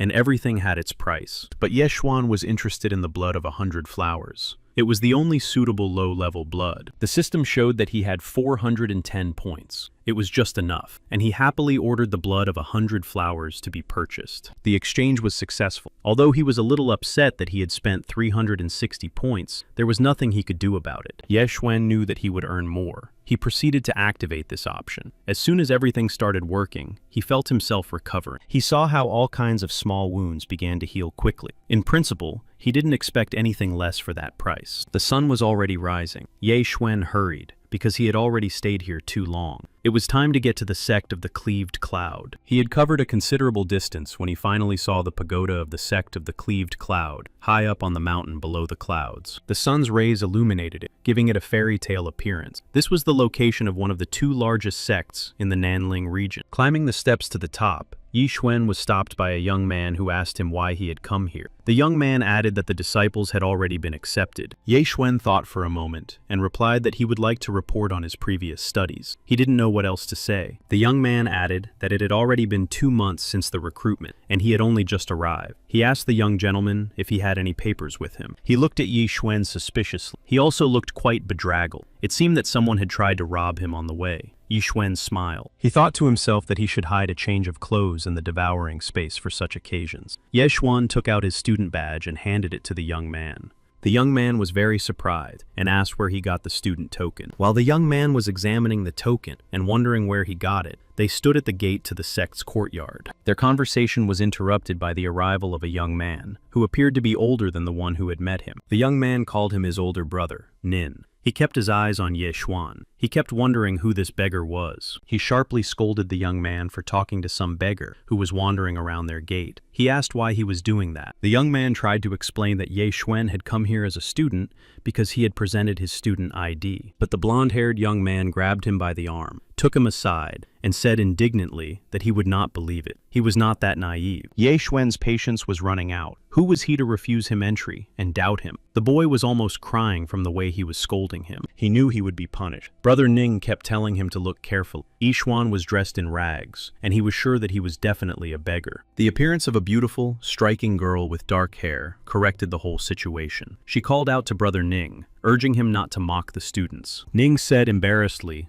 that Sister Guan had misunderstood. He was just teaching an inept student how to do his job properly. Guan asked him if he had already come down from the mountains. Walking beside her was a guy whom Ye Xuan had not noticed at first. She was too beautiful. Ye Xuan noted to himself that this girl was at the peak of the 7th level of martial arts. The red-haired guy next to her was in the middle of the 7th level. Ye Xuan assessed the situation. Taking Nile into account, it turned out that in such a short period of time, he had met 3 people with the 7th level. He didn't expect anything less from the sect of the Cleaved Cloud. It was good, and even more interesting. The couple was getting closer. The girl looked at Ye Xuan and felt that he had a very strong aura. The guy who came with her was talking to Nina about something, and he was quite indignant. Nin was angry and kept asking why this beggar was still here. The young man who first met Ye Xuan did not know what to say. Ye Xuan was no longer willing to tolerate these conversations about him. He told Nin that he must be deaf, because he had already said why he had come. Nin flew towards Ye Xuan like lightning. He was enraged, and asked how he dared to talk to him like that. He lunged at the young master. However, he immediately received a strong response to his attempt to strike, which sent him flying to the side. The girl had expected this, so she calmly told him not to judge a book by its cover. She knew that Xuan was at the peak of the 7th level of martial arts. Ning did not want to listen to her and tried to gain the upper hand in their confrontation, but he received such a punch from Yi Xuan that he flew several meters forward. Unfortunately for him, he crashed into the railing, which shattered into pieces from the impact. Those present only gasped, unable to do anything else. Ning was already hanging over the precipice, imagining how he would crash to his death. Ye Xuan used his step to grab his cloak at the last second, saying that he had to be careful because they were at the top of 10,000 phantoms. He told him that if he fell, he would not be able to collect his bones. Ning shouted for him to pull him back. Ye Xuan decided to joke a little, so he pretended not to hear anything, saying that there was a strong wind here, but he wanted an apology. Ning understood this and shouted that he was wrong. He had behaved badly. He implored the young master to pull him out. Ye Xuan, having taught the arrogant Ning a lesson, saved him from falling into the abyss with one swift movement. Ning fell to the ground at the feet of his friends. The red-haired guy who had come with the girl seriously remarked that Ye Xuan was not to be trifled with, since he had dared to mock his man like that. His eyes clouded over with anger. Something told him that the stranger was an enemy sent to their sect. The young man who had been at the gate when Ye Xuan first arrived rushed over to him, begging him to listen. He said that it was a simple misunderstanding, and that this beggar had come to their sect as a disciple, and he even had proof. He handed the red-haired boy the disciple token he had received from Ye Xuan. Taking the token in his hand, the boy looked at it and, in a rage, simply broke it with one hand. Yi Xuan did not like this turn of events at all. The girl was also not entirely sure how her companion had behaved. The guy slapped the boy, reproaching him for being blind. He decided that the boy was definitely a spy sent by enemies. He had also almost ruined Nina. Yi Xuan stood and watched the aura of these two. The red-haired guy said that they would deal with him together with Nina. The girl tried to stop them, saying that all the tokens were issued personally by Elder Gong. She said that they could ask him personally. Besides, it wasn't right to fight now. The guys agreed with her and decided to do just that. They would take the guest to the elder. However, they still decided to beat him up first and rushed straight at Yi Xuan. Ning said that he should accept his fate. However, less than a second later, they saw that Ye Xuan had already disappeared from where he had been standing. They had no idea that the young master had thought everything through in advance, and a second after their attack began, he rushed towards them. He slammed their heads together. The girl who had been standing and watching was now convinced that even the two of them together would not be able to defeat him. Ye Xuan told Ning that he was a scoundrel and broke his bad. He asked if he understood what a mistake he had made. He was about to strike another blow at his opponent when suddenly someone's voice interrupted him. The man shouted that it was enough. It was a tall, middle-aged man with a long beard. He asked everyone what was going on. He was the sect's elder. Ye Xuan replied to the elder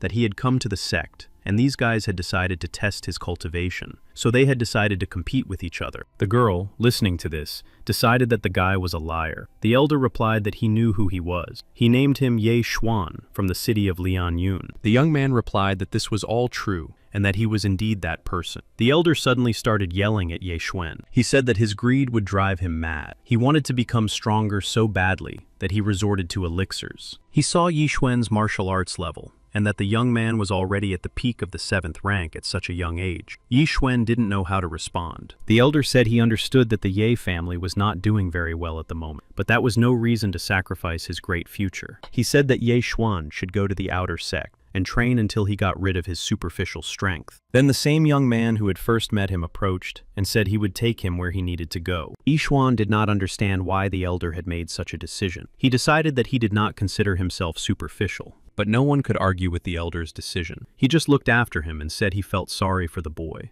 He turned to the two disciples and told them that even together, they had been unable to defeat this man with such superficial strength. They cried. The elder gave them both unsatisfactory marks, while the boys begged for mercy. At that moment, the young boy was already escorting Ye Xuan along the road. He told him that they should just go straight ahead, and then Yi Xuan put his hand on his shoulder and said that he was sorry that he had gotten hurt because of him. He gave him a bottle of medicine and said that it would help. The boy refused, saying that he knew how expensive the potion was. He said that nothing serious had happened to him and that his wounds were not deep. He would only need a couple of days to recover. But Ye Xuan replied that he had more. Ye Xuan felt that this boy was often treated unfairly. He asked him if they always treated him that way. The boy was not offended and was used to it. Ye Xuan decided to take him under his wing. He told the boy that from now on, he would help him, and he could call him Ye Xuan. The boy's spirits lifted, and he began to talk. He said his name was Niu, and his family lived in the village of Teshin, at the foot of the mountain. He had come here to fulfill his dream of becoming so strong that no one would bully him or his mother. He called Ye Xuan strong, and added that he wanted to be like him. Ye Xuan encouraged him by saying that one day he would be. He told the boy that he needed his help. Now, for example, maybe he could tell him how to become famous. The young man explained that he wanted to attract the attention of the elders, or even the head of the sect. Niu thought about it. One idea did come to mind. Actually, it could be done if he won 10 fights in a row. The elders would definitely notice him. Yi Xuan became interested in this idea. He asked him if anyone had ever done this before. Niu confirmed that Brother Meng had done so, and as a result, had been taken under the wing of the sect leader's assistant. Now Meng was the best student in the inner sect. Then he exclaimed that they had arrived. Deep in the forest, an inconspicuous little house appeared, with someone sitting near it. Niu waved his hand and shouted that Elder Gong had told him to accompany the new student. A man was dozing in a chair at a table, his face covered with a hat. There were some cards and a pen on the table. He looked at the guests, slightly uncovering his face. He clearly did not want to interrupt his rest now, but there was nothing he could do. Taking off his hat, he asked the newcomer's name, his origin, and his cultivation level. Ye Xuan introduced himself. He was from the city of Lianyun, from the Ye family. His cultivation was at the peak of the 7th level of martial arts. At this, the man raised his eyebrows in surprise. He was surprised that the guy was being enrolled in the outer sect, despite his level. Brother Niu immediately told the man the story of how this guy had just beaten up Nina and Lu near the entrance gate to the sect. The man continued to make the necessary notes on Ye Xuan's enrollment in the sect, and was not surprised. However, this sparked Ye Xuan's interest. He asked him why he wasn't surprised. Apparently, Ning and Lu were well known. The man continued to make notes in silence, while Brother Niu blurted out that Mr. Lu was the grandson of Elder Lu. Then the man handed over the key to the room where Ye Xuan would be living, saying that room number 19 was on the left at the exit. The boy accompanied him to his house. It was a dilapidated hut that looked more like a shed. Ye Xuan was not interested in any of this. He wanted to clash with someone as soon as possible to achieve his goal of coming here. He invited the boy Niu to come with him. He didn't even bother to look around his new home. He immediately hurried back along the path they had come, saying that there was no need to look at his room. To himself, Ye Xuan thought very angrily that he would never live in this shabby shack. At that time, in the martial arts arena of the sect of the Cleaved Cloud, the disciples were having another training session. Ye Xuan arrived just as it was in full swing, and everyone present turned their attention to him. He asked Niu to strike the gong to stop the training, thereby attracting everyone's attention. They all had one question: who was this newcomer? He stood next to Newer, away from the sect's disciples. His powerful aura spoke for itself. One of the disciples turned to Nuer and asked what he was doing and where he had brought this guy from, and if he wasn't afraid to lose his life. Nuer could say nothing more, except that this was Brother Ye, and that he wanted to perform in the arena today. A tall guy from the crowd shouted that he must be getting cocky if he wanted to do that right away. A group of disciples echoed him, saying that today was his first day since being accepted. One guy from the crowd was particularly active. He turned to the first one, called him Li, and said that he was the strongest among them, so he should teach him a lesson. Brother Li moved towards Ye Xuan, saying that this guy was indeed very confident and that he should get to know him better. Ye Xuan looked at Li condescendingly. He didn't want to waste his time. After all, he was clearly no match for him. This greatly angered Brother Li, who rushed at Ye Xuan with his fists and threats of swift retribution. But in that same second, he was the one who got hit. He was simply knocked several meters away from the newcomer. The confused students didn't know what to say. Then one of them came to his senses and said that Brother Li was 5th rank, and the newcomer must be 6th. Another guy shouted that they should call Brother Yu, only he was stronger than Brother Li. The crowd of students parted, and Brother Yu was already there. Yu was determined, because for the past 3 years, someone had finally decided to challenge him. He immediately rushed to attack Ye Xuan. One blow, and Yu was already lying on the ground. Ye Xuan praised him for his good momentum, but it was still not enough. Ye Xuan ordered Nuer to continue striking the gong.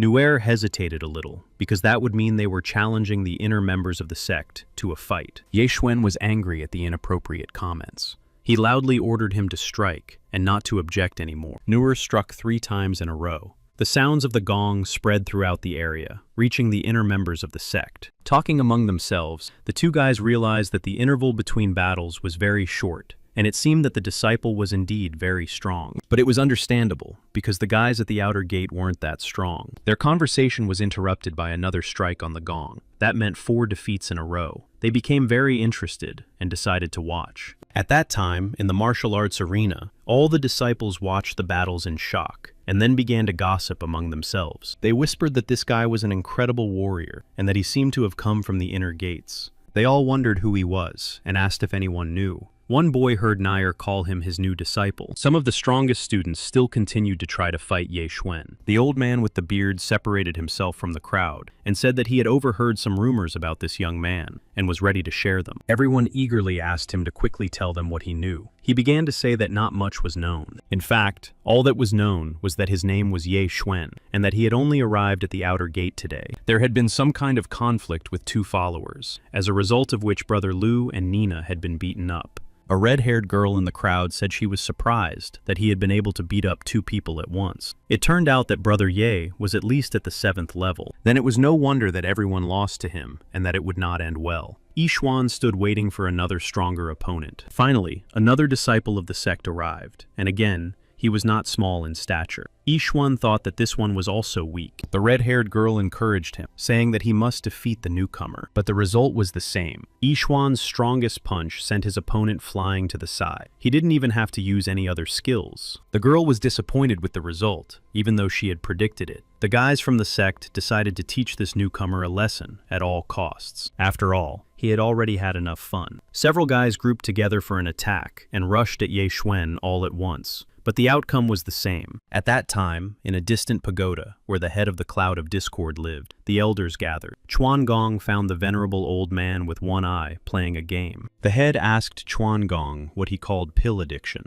Apparently, the effect was from their accumulation. The elder replied that he was too old. Another elder, Sei, joined the conversation and expressed his opinion that as soon as one reaches the 7 peaks of martial arts, one can immediately expect a great future. He added that it is necessary to accept a new student as one of the closest. Then, noticing dishonesty in the game, he began to shout that he would not allow himself to be robbed. He watched the game with the elders and began to say indignantly that these old men were too bad. Yi Xuan continued to defeat everyone, and only boldly, and with a smirk, asked who else was ready to fight him. All the boys looked cowardly at such a strong and fearless warrior, and did not dare even breathe. There was an explosion. Suddenly, unexpectedly, a warrior flew at Ye Xuan from somewhere above. He had a fireball in his hands. Ye Xuan noticed this in time, and turned around just as the warrior attacked him. An explosion thundered. The old man looked at his hands later, and said aloud that he could now see the great power and might of the 8th rank bursting out from the 7th level. They seemed to be walking together. He looked seriously at the young master, and asked if Ye Xuan had been cultivating since childhood. The latter just looked at him calmly, and replied that he had guessed correctly. That was indeed the case. He replied that it was incomparable, and gave his name. It was Elder Bai Li from the Cloud of Ruin. He asked Yi Xuan if he wanted to become his disciple. Suddenly, the head of the sect to which Ye Xuan belonged appeared out of nowhere and said that this old man had nothing to offer the young man except cracked palms. He added that it would be better if the young man joined his sect of the Split Cloud, where he would be provided with everything he needed.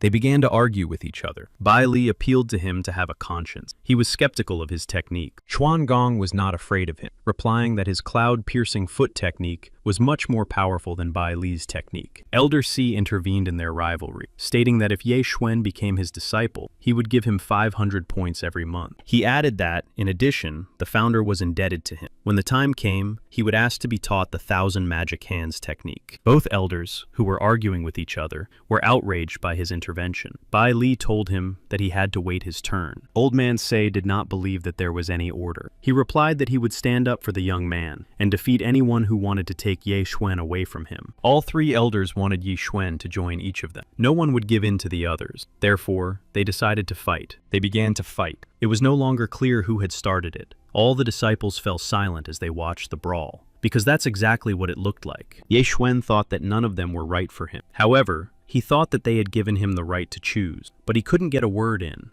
An imposing shadow appeared behind Yi Xuan and said in an indignant voice that what was happening was complete nonsense. The elders did not even pay any attention to the man who had approached. They continued to punch each other, continuing their fight and hitting each other wherever they could. This man turned out to be a rather tall, mature man with a long beard. He told them that the elders should be ashamed of their behavior. Finally, they saw who had come out of the shadows. This sobered them up. They folded their arms in greeting to the deputy of the Lord of the sect of the Cut Cloud. Ye Xuan heard their words and thought that he would finally see who this gentleman really was. The deputy head of the sect stood half-turned toward Ye Xuan, called him by name, and asked how old he was. Ye Xuan, slightly embarrassed, said that he had only turned 15 this year. The gentleman's gaze suddenly became stern and unfriendly. He clearly did not expect such a young disciple with such a level of martial arts skill. This look aroused Ye Xuan's suspicion. He thought that the gentleman looked at him very strangely. He even decided that perhaps the gentleman had some kind of hobby. After a moment of silence, the master also offered Ye Xuan to become his disciple. The elders were upset. Each of them wanted to get Ye Xuan. They begged him to leave him with them. Bai Li even reminded him about the disciple of Deputy Meng Zhu. He said that his longevity was coming to an end, and he wanted to create the true kingdom of Yuan during his lifetime. He wanted his Yun clan to become the first in the Nanlin district. In general, after his death, he would definitely meet with the other elders and thank them. The trio had already heard the same thing last time. The deputy lord promised Yi Xuan 2 points per month and the opportunity to study all the martial arts of the Cloud Rift clan.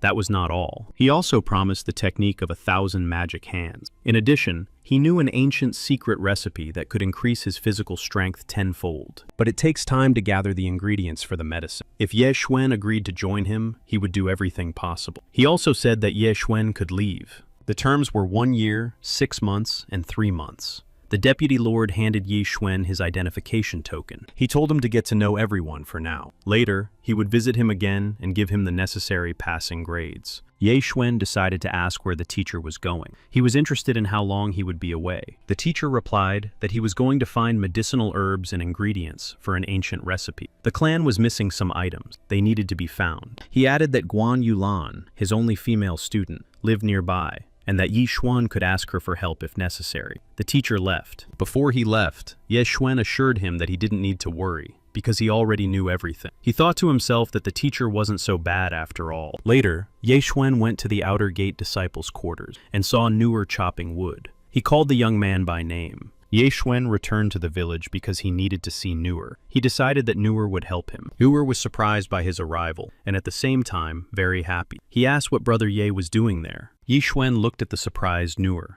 He replied that he had come to him because he wanted to ask something. He could get this information from him. He was interested in where the clan bought medicine. That was exactly what he asked the boy. During his time in the sect, Nuer had already learned a lot. He knew that they were purchased in the Lanyao Pavilion, and was even ready to accompany him there. He led him along a road he knew well. Yi Xuan listened to him without question. He wanted to get to the pavilion as quickly as possible. Finally, they arrived. Before them stood a pagoda not very different from the others. Only the sign confirmed that it was the Lanyao Pavilion. As soon as he crossed the threshold of the pavilion, the man behind the counter said his name and said he knew he had come for medicine. Ye Xuan answered affirmatively. He confirmed that the man was right and that he needed medicine, but he didn't know how many points he could spend. The guy behind the counter said that the deputy lord had already taken care of everything in advance. He had 6,000 points. Xuan didn't know what he could exchange them for. The guy said he could find this information in the exchange guide. He added that he would go get the book. It was quite large, with a beautifully decorated cover. The guy behind the counter explained that each page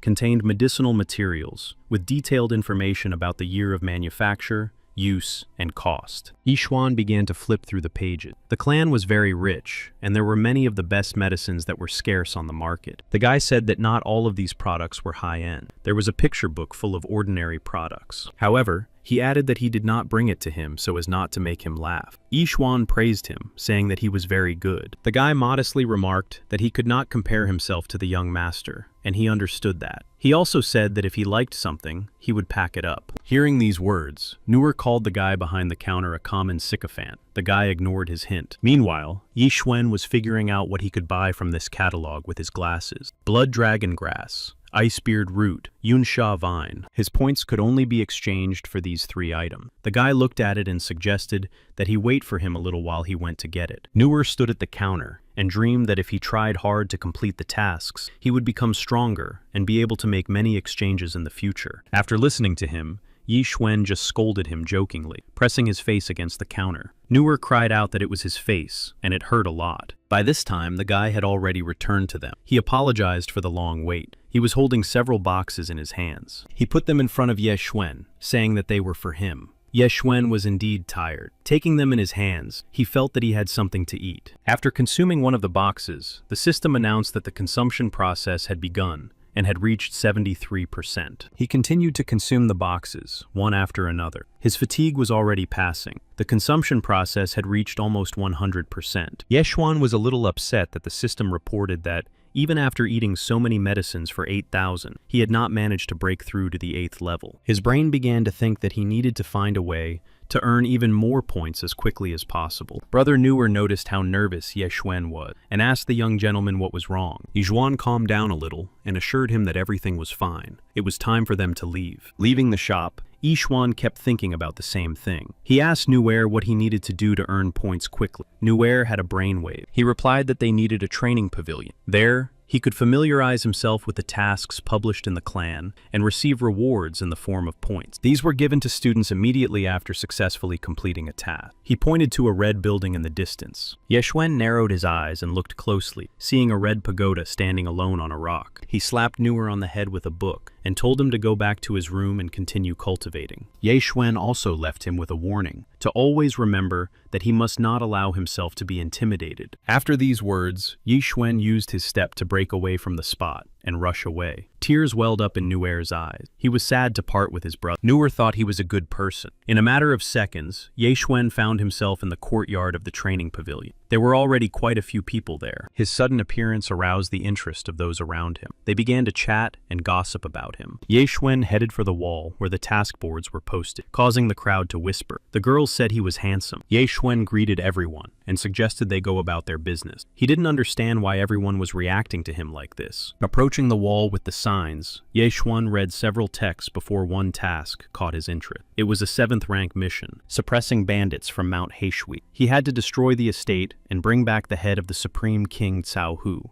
The reward for completing the mission was 700 points. Ye Xuan understood from the tasks that there were no 8th rank missions here in the clan. The maximum was 7th rank. 7th rank suited him, and he decided that with his current power, which was equal to 8th rank, it would not be difficult to complete. He thought that in any case, he was going to the bandit's lair, and might be able to grab something else interesting to absorb. He announced that he was taking the task. The guy who registered the missions said that he had to sign up first, and then someone called out to them. Ye Xuan saw that Brother Lu and the others who had been with him when they first met had entered the courtyard. Comments flew from the crowd that sister was beautiful. They whispered that they hoped Brother Yi had not interfered with the clan. Ning asked them to wait. Ye Xuan asked him what was going on. Brother Ning announced that they also liked this task. They would take it. The people in the crowd were puzzled by this and began whispering about what nonsense he was talking about. Ye Xuan also found it strange. He had seen clothes and money being stolen, but this was the first time he had seen a task being taken away. He replied that they wanted to take this mission. They should try to win it. He would not give it up voluntarily. Ning flew into a rage and shouted that he could not refuse them. Lu calmed his brother's indignation by putting his hand on his shoulder. He asked if he was not being too presumptuous in taking on this task alone. Ye Xuan did not hesitate for a moment and answered affirmatively. The red-haired guy said that he admired Ye Xuan because he was not only strong, but also a brave warrior. He smiled slyly. Ning said that, after all, it was a long way across the water to the mountain. Cao Hu had already reached the 7th level of martial arts. He doubted that he would be able to complete this task. He added that he was afraid it would be difficult for him. Lu suggested that they join forces and asked Ye what he thought about it. After all, they belonged to the same family, so they could take care of each other.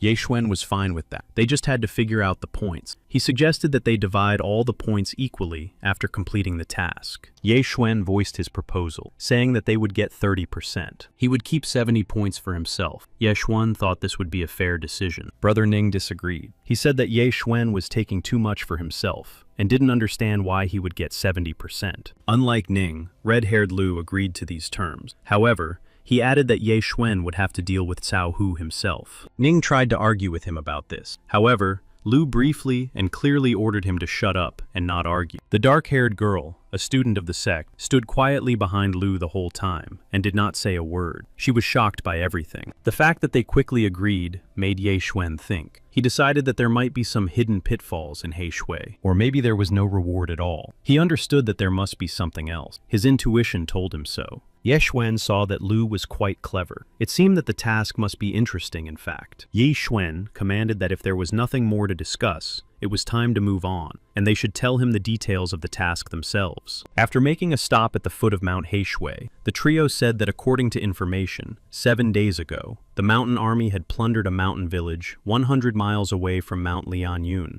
and captured many people. They also captured people. Guan Yulan added that, in addition to eliminating the robbers, they needed to rescue the ordinary citizen. She looked at Lu and asked if he had a plan. Lu asked Ye Xuan if he could fight the 3 leaders of Mount He Shui if he encountered them. According to Lu's plan, Ye Xuan should attract their attention. Meanwhile, he would go to the mountains to eliminate the other one and finally join them. Then the 4 of them would be able to surround all 3 bandit leaders. Lu praised Ye Xuan. He said that he was very smart and understood everything correctly. Guan was worried because it was dangerous to withstand the siege of 3 7th-rank people, and if something went wrong, how could she explain it to the deputy? Ye Xuan noted to himself that Guan Yulan did not seem to be with them. Her zeal did not seem to be feigned. He decided that this was becoming interesting. Ning said that Brother Ye had 100 enemies in the clan, but now he was refraining from attacking the 3 7th-rankers. Looking at Ye Xuan, he asked if this was true. The guys clearly disliked the new student. Ye Xuan was not opposed to carrying out his part of the plan they had come up with, but he had doubts. Brother Ning insisted and asked why he wanted to refrain from their services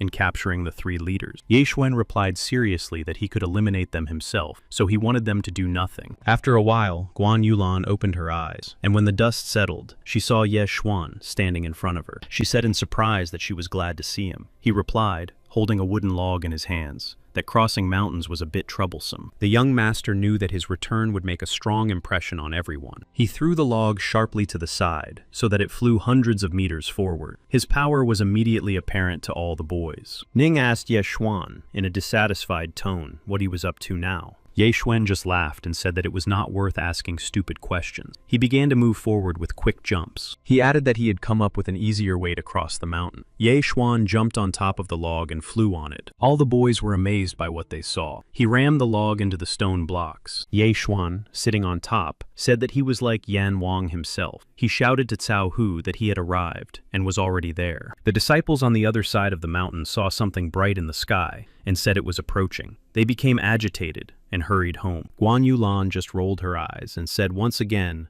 that Brother Ye was fooling around again. She turned to her colleagues, Lu and Ning, and asked if they even knew who Yan Wang was. The guys were simply shocked. And then the log hit the ground, and Ye Xuan himself stood up. Before him appeared the 3rd master, Cao Shu, the 2nd master, Cao Bao, and the 1st master, Cao Hu. They asked Ye Xuan who he was and why he had entered their gate. The young gentleman introduced himself, saying that he had come to deal with all of them. One of the masters laughed, saying that the guy was still wet behind the ears. He immediately raised his bow and aimed an arrow at Ye Xuan. It was unexpected, but he managed to use his skill and stop the arrow with his palm. He said that they had decided to attack him. Ye Xuan also took out his bow, and pulling the string, added that he himself was an expert in such games with arrows. He said he was returning it to the bald man, and shot an arrow at him. The man did not even have time to dodge to the side. The arrow hit its target squarely. The man fell unconscious. The 2 masters were shocked that they had lost their brother. Cao Bao, shouting and threatening the young master, attacked him with a sword in his hands. He was furious, and quickly jumped into the sky, ending up right above Ye Xuan's head. Having thought through all of his opponent's moves in advance, Ye Xuan was already prepared for this confrontation. He dodged the blows, and quickly found himself on the roof of one of the buildings. Cao Bao's attack had no effect. Ye Xuan saw how heated these 2 masters had become, but he had no intention of surrendering to them. He aimed his bow at the second master and tested his random shooting skill, Shooting Star. The first master saw that this was an excellent ability of the stranger, and that they were all in danger, especially the second brother. A couple of minutes later, Cao Bao felt the effect of Yi Xuan's falling arrows on his body. He was also eliminated. The first master, the only surviving leader of the bandits, began to scream. He saw that Ye Xuan did not stop firing his arrows. The people from his gang began to fall to the ground, unconscious. For many, it was all over in a couple of minutes. The first master was in complete shock. He tried to resist Ye Xuan's arrows and shouted at him to stop, but his fate was already sealed. The arrows pierced his body. In an instant, they pierced his soul, and he screamed in unbearable pain. He was still trying to attack Ye Xuan when he got out. However, the young master was prepared for such attacks and instantly turned toward his opponent, holding his bow in front of his weapon. He understood that the speed and power of the first master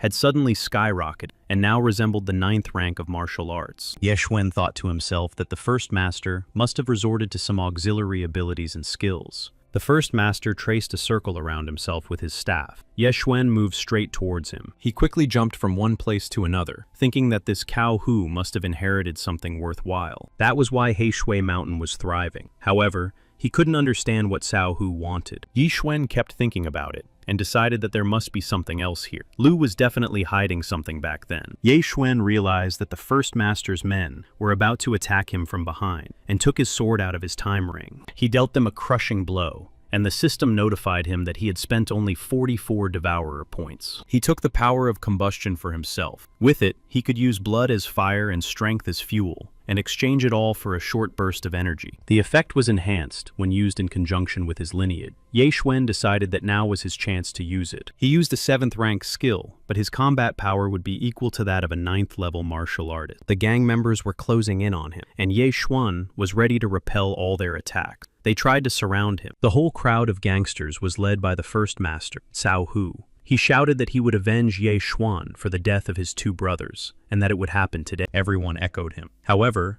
Ye Xuan just stood calmly and looked at them, replying that he was ready for it. He added that if they really wanted it, then let them come at him and die here and now. The battle was fierce. Blood spattered in all directions. Ning and his brother Lu stood nearby and watched everything that was happening with their mouths open. Ning couldn't believe that Ye Xuan was really doing all this. Lu remained silent and then told everyone that they should go down there too. He added that he believed everything would be fine. Guan Yulan looked at the boys and said that they should not waste a minute. They rushed forward. Heishui Mountain was a very dangerous place, with a constant threat to life. However, today Ye Xuan himself had arrived here. He had dealt with all the bandits. Now Mount Heishui could exist in peace, and no one would restrict the freedom of the local residents anymore. The first master, Cao Hu, was still alive. He looked at Ye Xuan and told him that he couldn't believe it all. After all, he was too young. He believed that the young man couldn't be that strong. Ye Xuan turned around and looked straight at him, asking why he thought so. He wanted to attack the young master again, but in a second he fell from Lu's blade. It was all over for the first master too.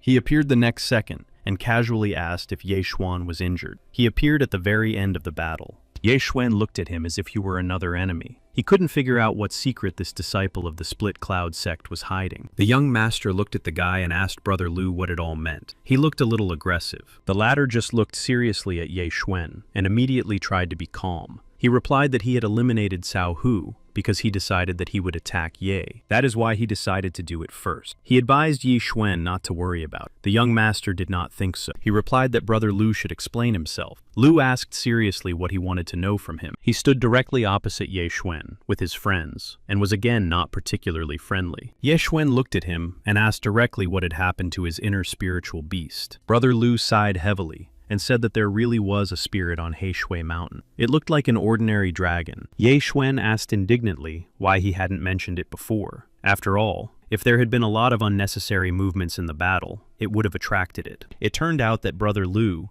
had even hoped that Brother Ye would die here today at the mountain. He was angry with the guy. Then Ning tried to join the conversation and asked Ye Xuan, who had given him permission to rush into battle. Lu yelled at him. He ordered Ning to shut up and not interfere in their conversation. Ezhuan just chuckled at their argument. Lu said he admitted his guilt. He apologized to Yi Xuan for his mistake and added that he could rest assured. At the moment, the dragon was still too weak to attack. It was a female, and she had recently laid eggs. Ye Xuan understood that this was probably why Lu had decided to go and attack the dragon right now. Lu replied that they would do it together, which surprised the young master. The latter asked him what he meant, and Lu asked if Brother Ye was not interested. Brother Lu knew perfectly well why he was going there, and knew that Brother Ye might be interested in the real gold. He said that the spirit itself was an incredible treasure, and that its eggs would be worth at least 1 billion silver coins. Brother Yixuan really liked this idea, because he could absorb some of these treasures and improve his martial arts skills. He agreed. He told Lu that he was in, and that they could go inside the mountain, but first they had to complete their main task. Lu smiled slyly and replied that it went without saying. He ordered Brother Ning and Sister Guan to help them free the innocent inhabitants of the mountain. He added that Brother Ye would personally take care of everything related to He Shui's trophy. They agreed to meet at the lake near the mountain. Yixuan walked down the street humming songs. It was already night. He reflected on how all the fights had gone well. He was quite satisfied with the result. For many years, He Shui Mountain had done nothing but rob honest people. Yixuan decided that by taking the medicine, he would achieve his goal in no time. He would advance to the 8th rank of martial arts. In the future, he would be able to move the mountain itself. Lu and the others were waiting for him by the fire. When he saw Ye Xuan appear, Lu asked if he had managed to take care of everything. They freed all the gang's prisoners. The whole company rested and waited for the young gentleman. Ye Xuan replied that everything was fine and they could move on to their next task. Lu did not go into details right away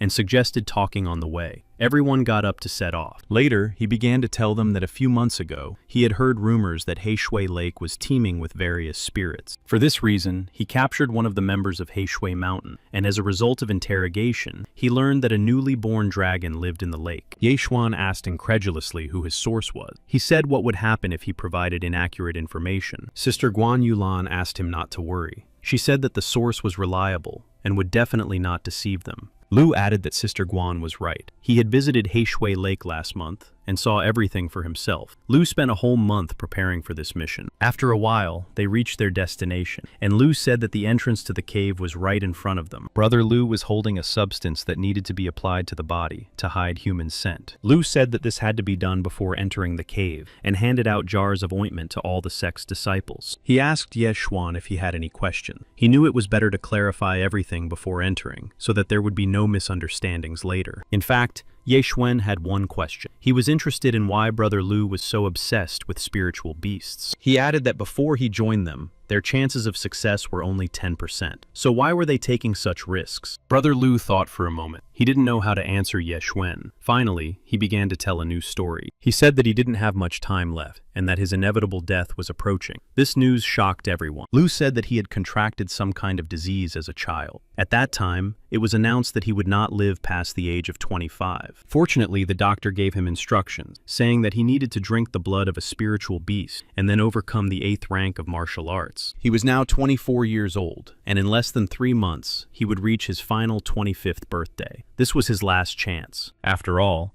the doctor had given him instructions and said that he should drink the blood of a spiritual beast and then overcome the 8th rank of martial arts. He wanted to make good use of this time. After listening to Brother Lu Ye Xuan's story, he turned to the others and asked what motivated them. Brother Ning replied that Elder Lu had saved him and brought him into the clan, and they had grown up with Brother Lu as if they were family. Now that he was in trouble, he couldn't abandon him. Sister Guan echoed him, saying that they should help each other. If he ever got into trouble, she and Ye Xuan would try to save him without hesitation. Ye Xuan found her words a little amusing. He thought Sister Guan was too naive and didn't understand how she could sincerely believe such nonsense. Brother Lu hurried them along. He said that since they had cleared everything up, it was time to enter the dragon's cave and get down to business. They entered the cave. Brother Lu led the way and told everyone to be very quiet in the cave. Deep inside the cave, among the protruding rocks, the dragon was sleeping. It was curled up in a ring, in the middle of which lay 2 enormous dragon eggs. Sister Guan Yulan saw the dragon with her own eyes for the first time. She thought that this was the He Shui dragon, and considered the spirit to be an ugly beast. Hiding behind the rocks and observing from there, Brother Ning asked Lu if they were really going to destroy it. Brother Lu confirmed that this was indeed their goal. He watched the sleeping lizard closely. Brother Ning was very doubtful about the success of their plan, saying that it was huge, and he doubted they would be able to destroy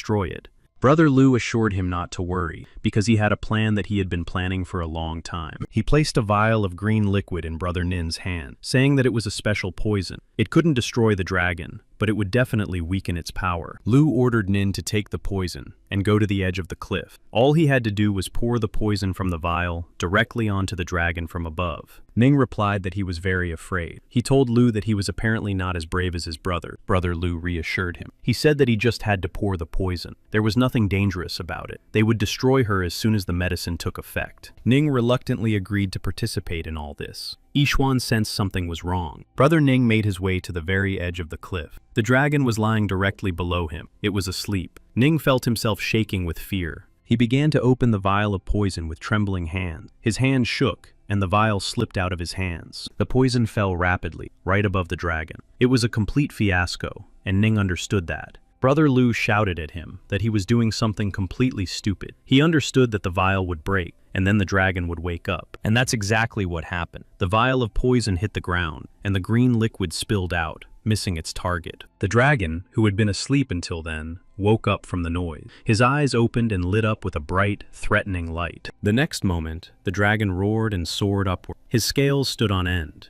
Its terrifying head loomed directly over Nino, who was still sitting on the edge of the cliff, trembling from what was happening. It had already aimed its huge clawed paw at him. Another moment, and he would have become its prey. Yixuan saw what was happening, and instantly pulled out his bow. He shouted to Nunu to be careful, and aimed his arrows at the dragon. The huge lizard was so enraged that it struck the ground with its tail. It did so with such force that everything around it shook. Sister Guan also saw that Ning was in great danger, and decided to help him on her own. She decided to distract the dragon by provoking its fury. The dragon turned away from Ning, and Yi Xuan took advantage of this. Leaping high above the dragon, Ye Xuan shot his arrows at the terrifying spiritual beast. Its roar immediately echoed throughout the cave. The arrows hit it in several places. It was definitely wounded. Yu Xuan dodged the dragon's attack and fell to the ground in the very spot where the contents of the broken poison vial had spilled. The system displayed a message that he was poisoned. He used the 100 Flowers skill and began the absorption process. Ye Xuan realized that it was poison and that he had fallen right into it. At that moment, the dragon writhed, trying to get rid of the arrows lodged in its body. Guan Yulan understood that it would not be easy to deal with this beast and asked Lu what to do. Lu said that they needed to wait a little because the poison would take effect very soon. He still hoped for a normal outcome. Brother Ning had already regained consciousness a little. He understood that he had to go to help.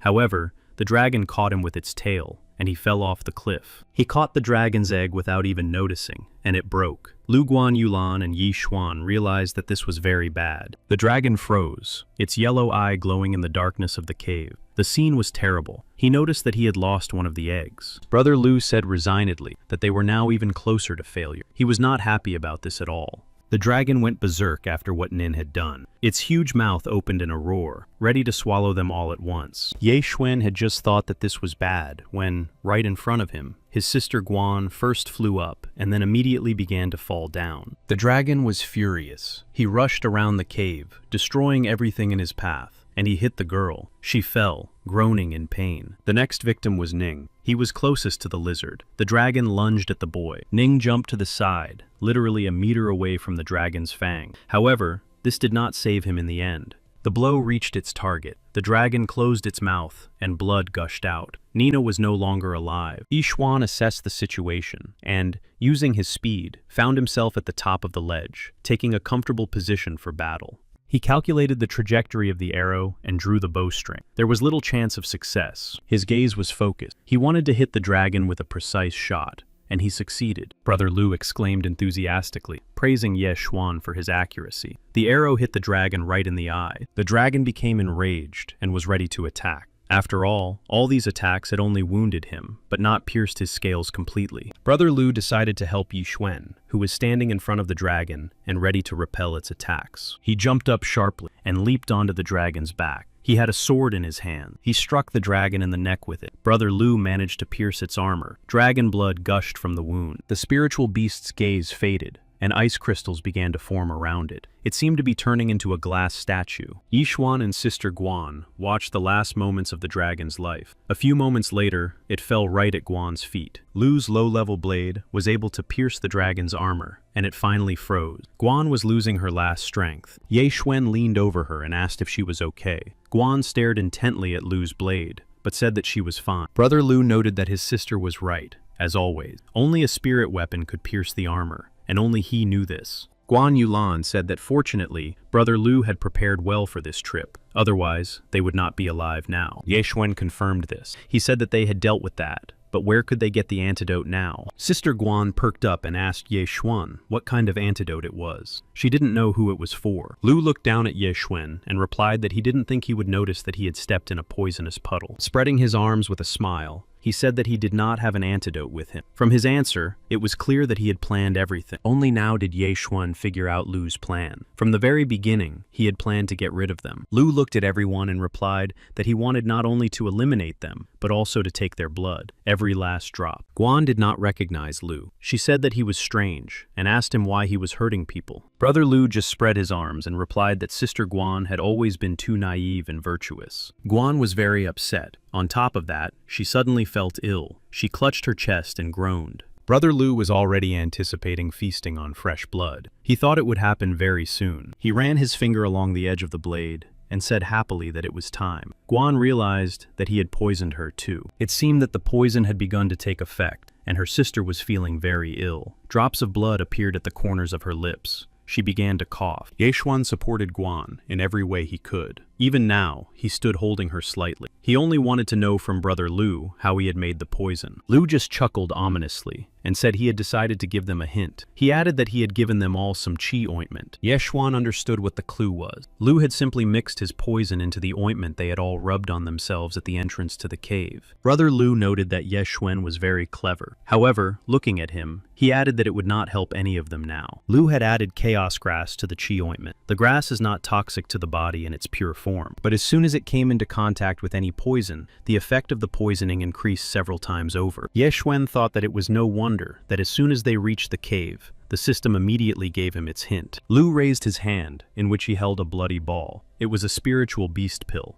He said that by eating it, one could enter the true spiritual realm. That was his real goal. He approached the group and, turning to Guan, said that he knew the pain was unbearable, but that there was no need to worry, and that it would all be over soon. Guan raised her head with her last ounce of strength and looked directly at Lu. She wanted to say something to him, but immediately lost consciousness. Yi Xuan barely managed to hold her. Lu didn't understand why Ye Xuan was fine. He asked why the poison had no effect on him. He decided it was because of his unique abilities. At that moment, the Devours system reported that the test was complete. The poison had been completely removed from Ye Xuan's body. At that very second, Lu received such a kick from Ye Xuan that he flew to the side, spraying blood. They pounced on each other and continued the fight. The resistance was powerful, and they seemed to be entangled in clouds of smoke and dust. As soon as things calmed down a bit, the spiritual beast pill was in Ye Xuan's hand. This really surprised Lu. Ye Xuan said that villains always perish, and the reason for this is excessive talkativeness. Lu almost cried out of despair. He just kept repeating that it couldn't be that Ye Xuan himself wasn't poisoned. After telling Lu that a scoundrel like him was not worthy of living, Ye Xuan used his hand skill. He added that today, the boy would go to heaven.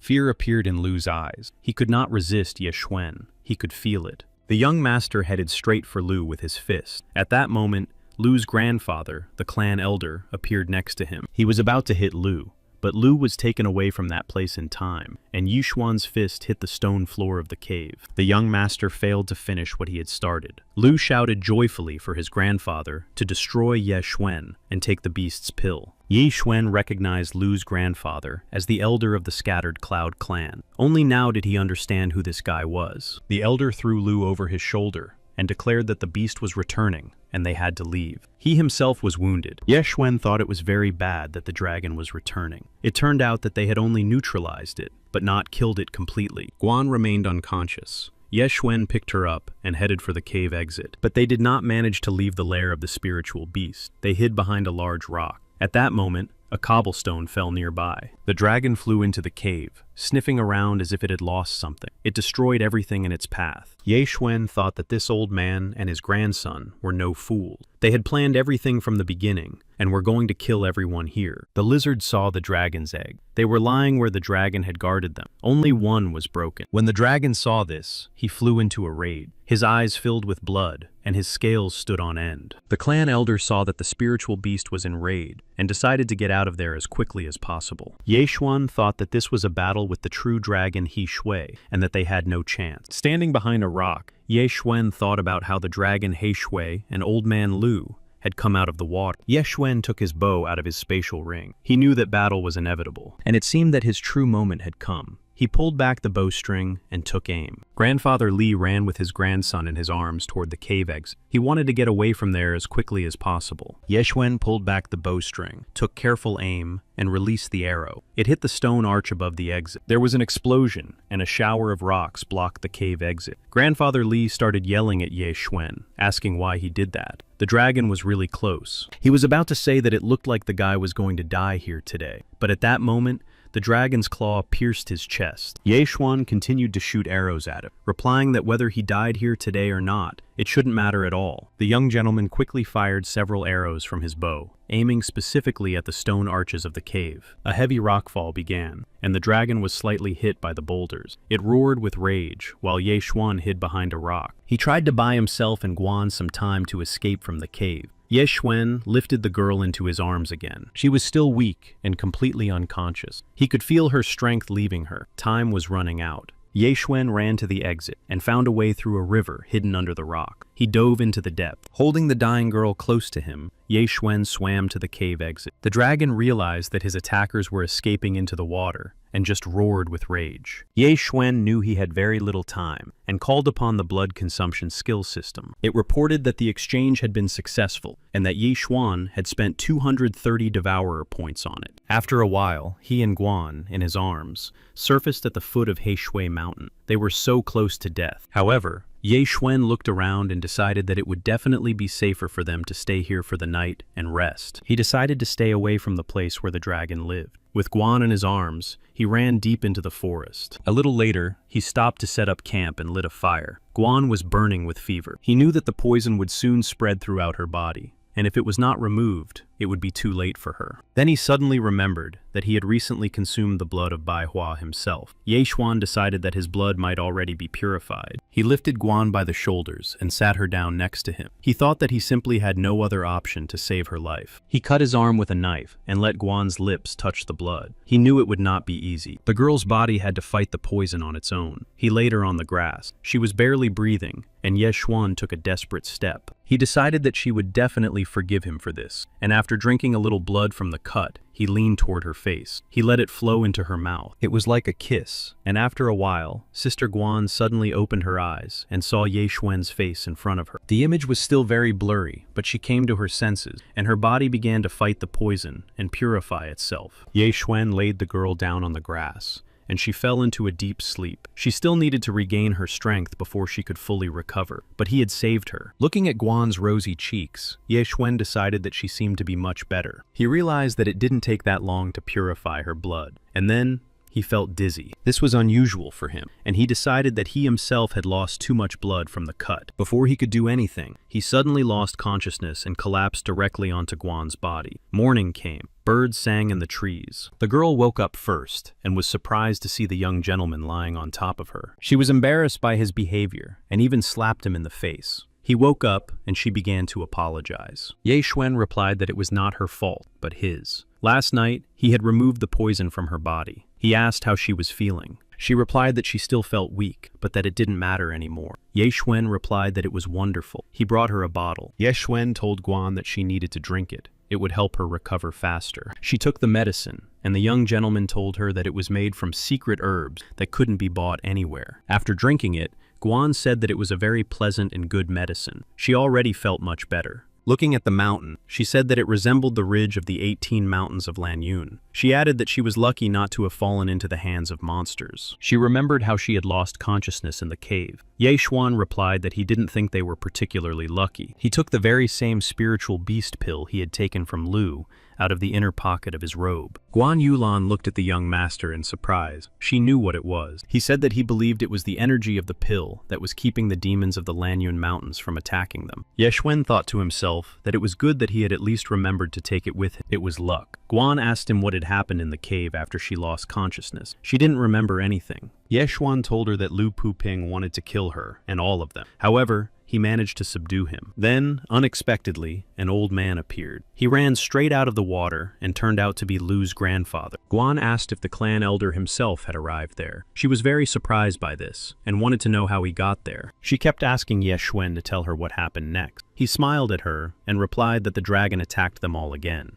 He took advantage of the opportunity and grabbed the girl and ran away from the cave. Before entering the water, he saw the end. He said that the dragon killed the two in the cave by piercing them with its claws. Guan said that it turned out that Lu knew about all this, and the elder was also directly involved in his plan. Ye Xuan replied that he believed that Lu himself had planned everything, mainly for his grandson. He prepared carefully and sent his grandson on a hunt. However, something still puzzled him. Lu said at the time that he wanted to drink their blood.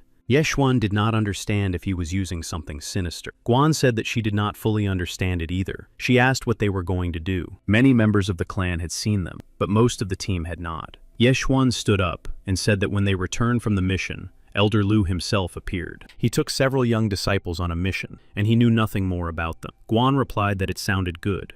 Ye Xuan suggested that his sister Guan rest a little, while he was going to go hunting and get them something to eat. Guan warned him that it was very dangerous here. She advised him to be careful. He understood everything. He walked a couple of kilometers and caught some kind of bird for lunch. Ye Xuan roasted it on a fire. The aroma spread throughout the area. Guan was very hungry. When Ye Xuan handed her the food, she was very happy. Taking it, she thanked Ye Xuan for his care, adding that she was not as powerful as he thought. Looking at him shyly, she added that he could just call her Yulan. Her cheeks flushed red. Ye Xuan was also a little embarrassed by everything that was happening. He asked again whether to call her Eula or Yulan. The reward for their mission was a pill. He said that he needed it himself, so he could compensate her somehow and give her some resources. Guan was even upset by what Ye Xuan said. She shook her head negatively, saying that it wasn't worth it. She understood perfectly well that it was he who had saved her, and therefore she owed him her life. How could she ask him for anything? Ye Xuan assured her that it was nothing. Everything was fine, and he would gladly do it again. Ye Xuan suddenly remembered again how he had saved her life. He thought that if she knew how it had happened, he would blush again. They sat by the fire, each thinking about the past day in their own way. Guan was eating roasted bird. At one point, a rustling sound caught their attention. A dark shadow with eyes glowing in the twilight flashed nearby. It jumped right at Guan. It was a wild, fluffy cat. Before Guan could recover from the surprise, her roasted chicken disappeared right out of her hands. The furry creature grabbed its prey in a second and ran away. Angered by such unheard-of audacity, Guan ran after it, shouting and waving her stick. Ye Xuan, observing this scene, gave them a little time to catch up. Using his skill of speed walking, he instantly caught up with the animal. He said that this animal had a lot of courage, since it dared to approach and take their meat. It even fought with Ye Xuan for its prey. At one point, Guan even feared for the cat. She suddenly changed her anger to mercy and shouted at Ye Xuan to let it go. Ye Xuan was stunned by her words. How could he let it go when he had almost finished with it? The kitten, all ruffled and out of breath, jumped into Guan's arms, realizing where to seek protection. Guan pulled him up by his paws and showed him to Ye Xuan, saying that she could see what a cutie he was.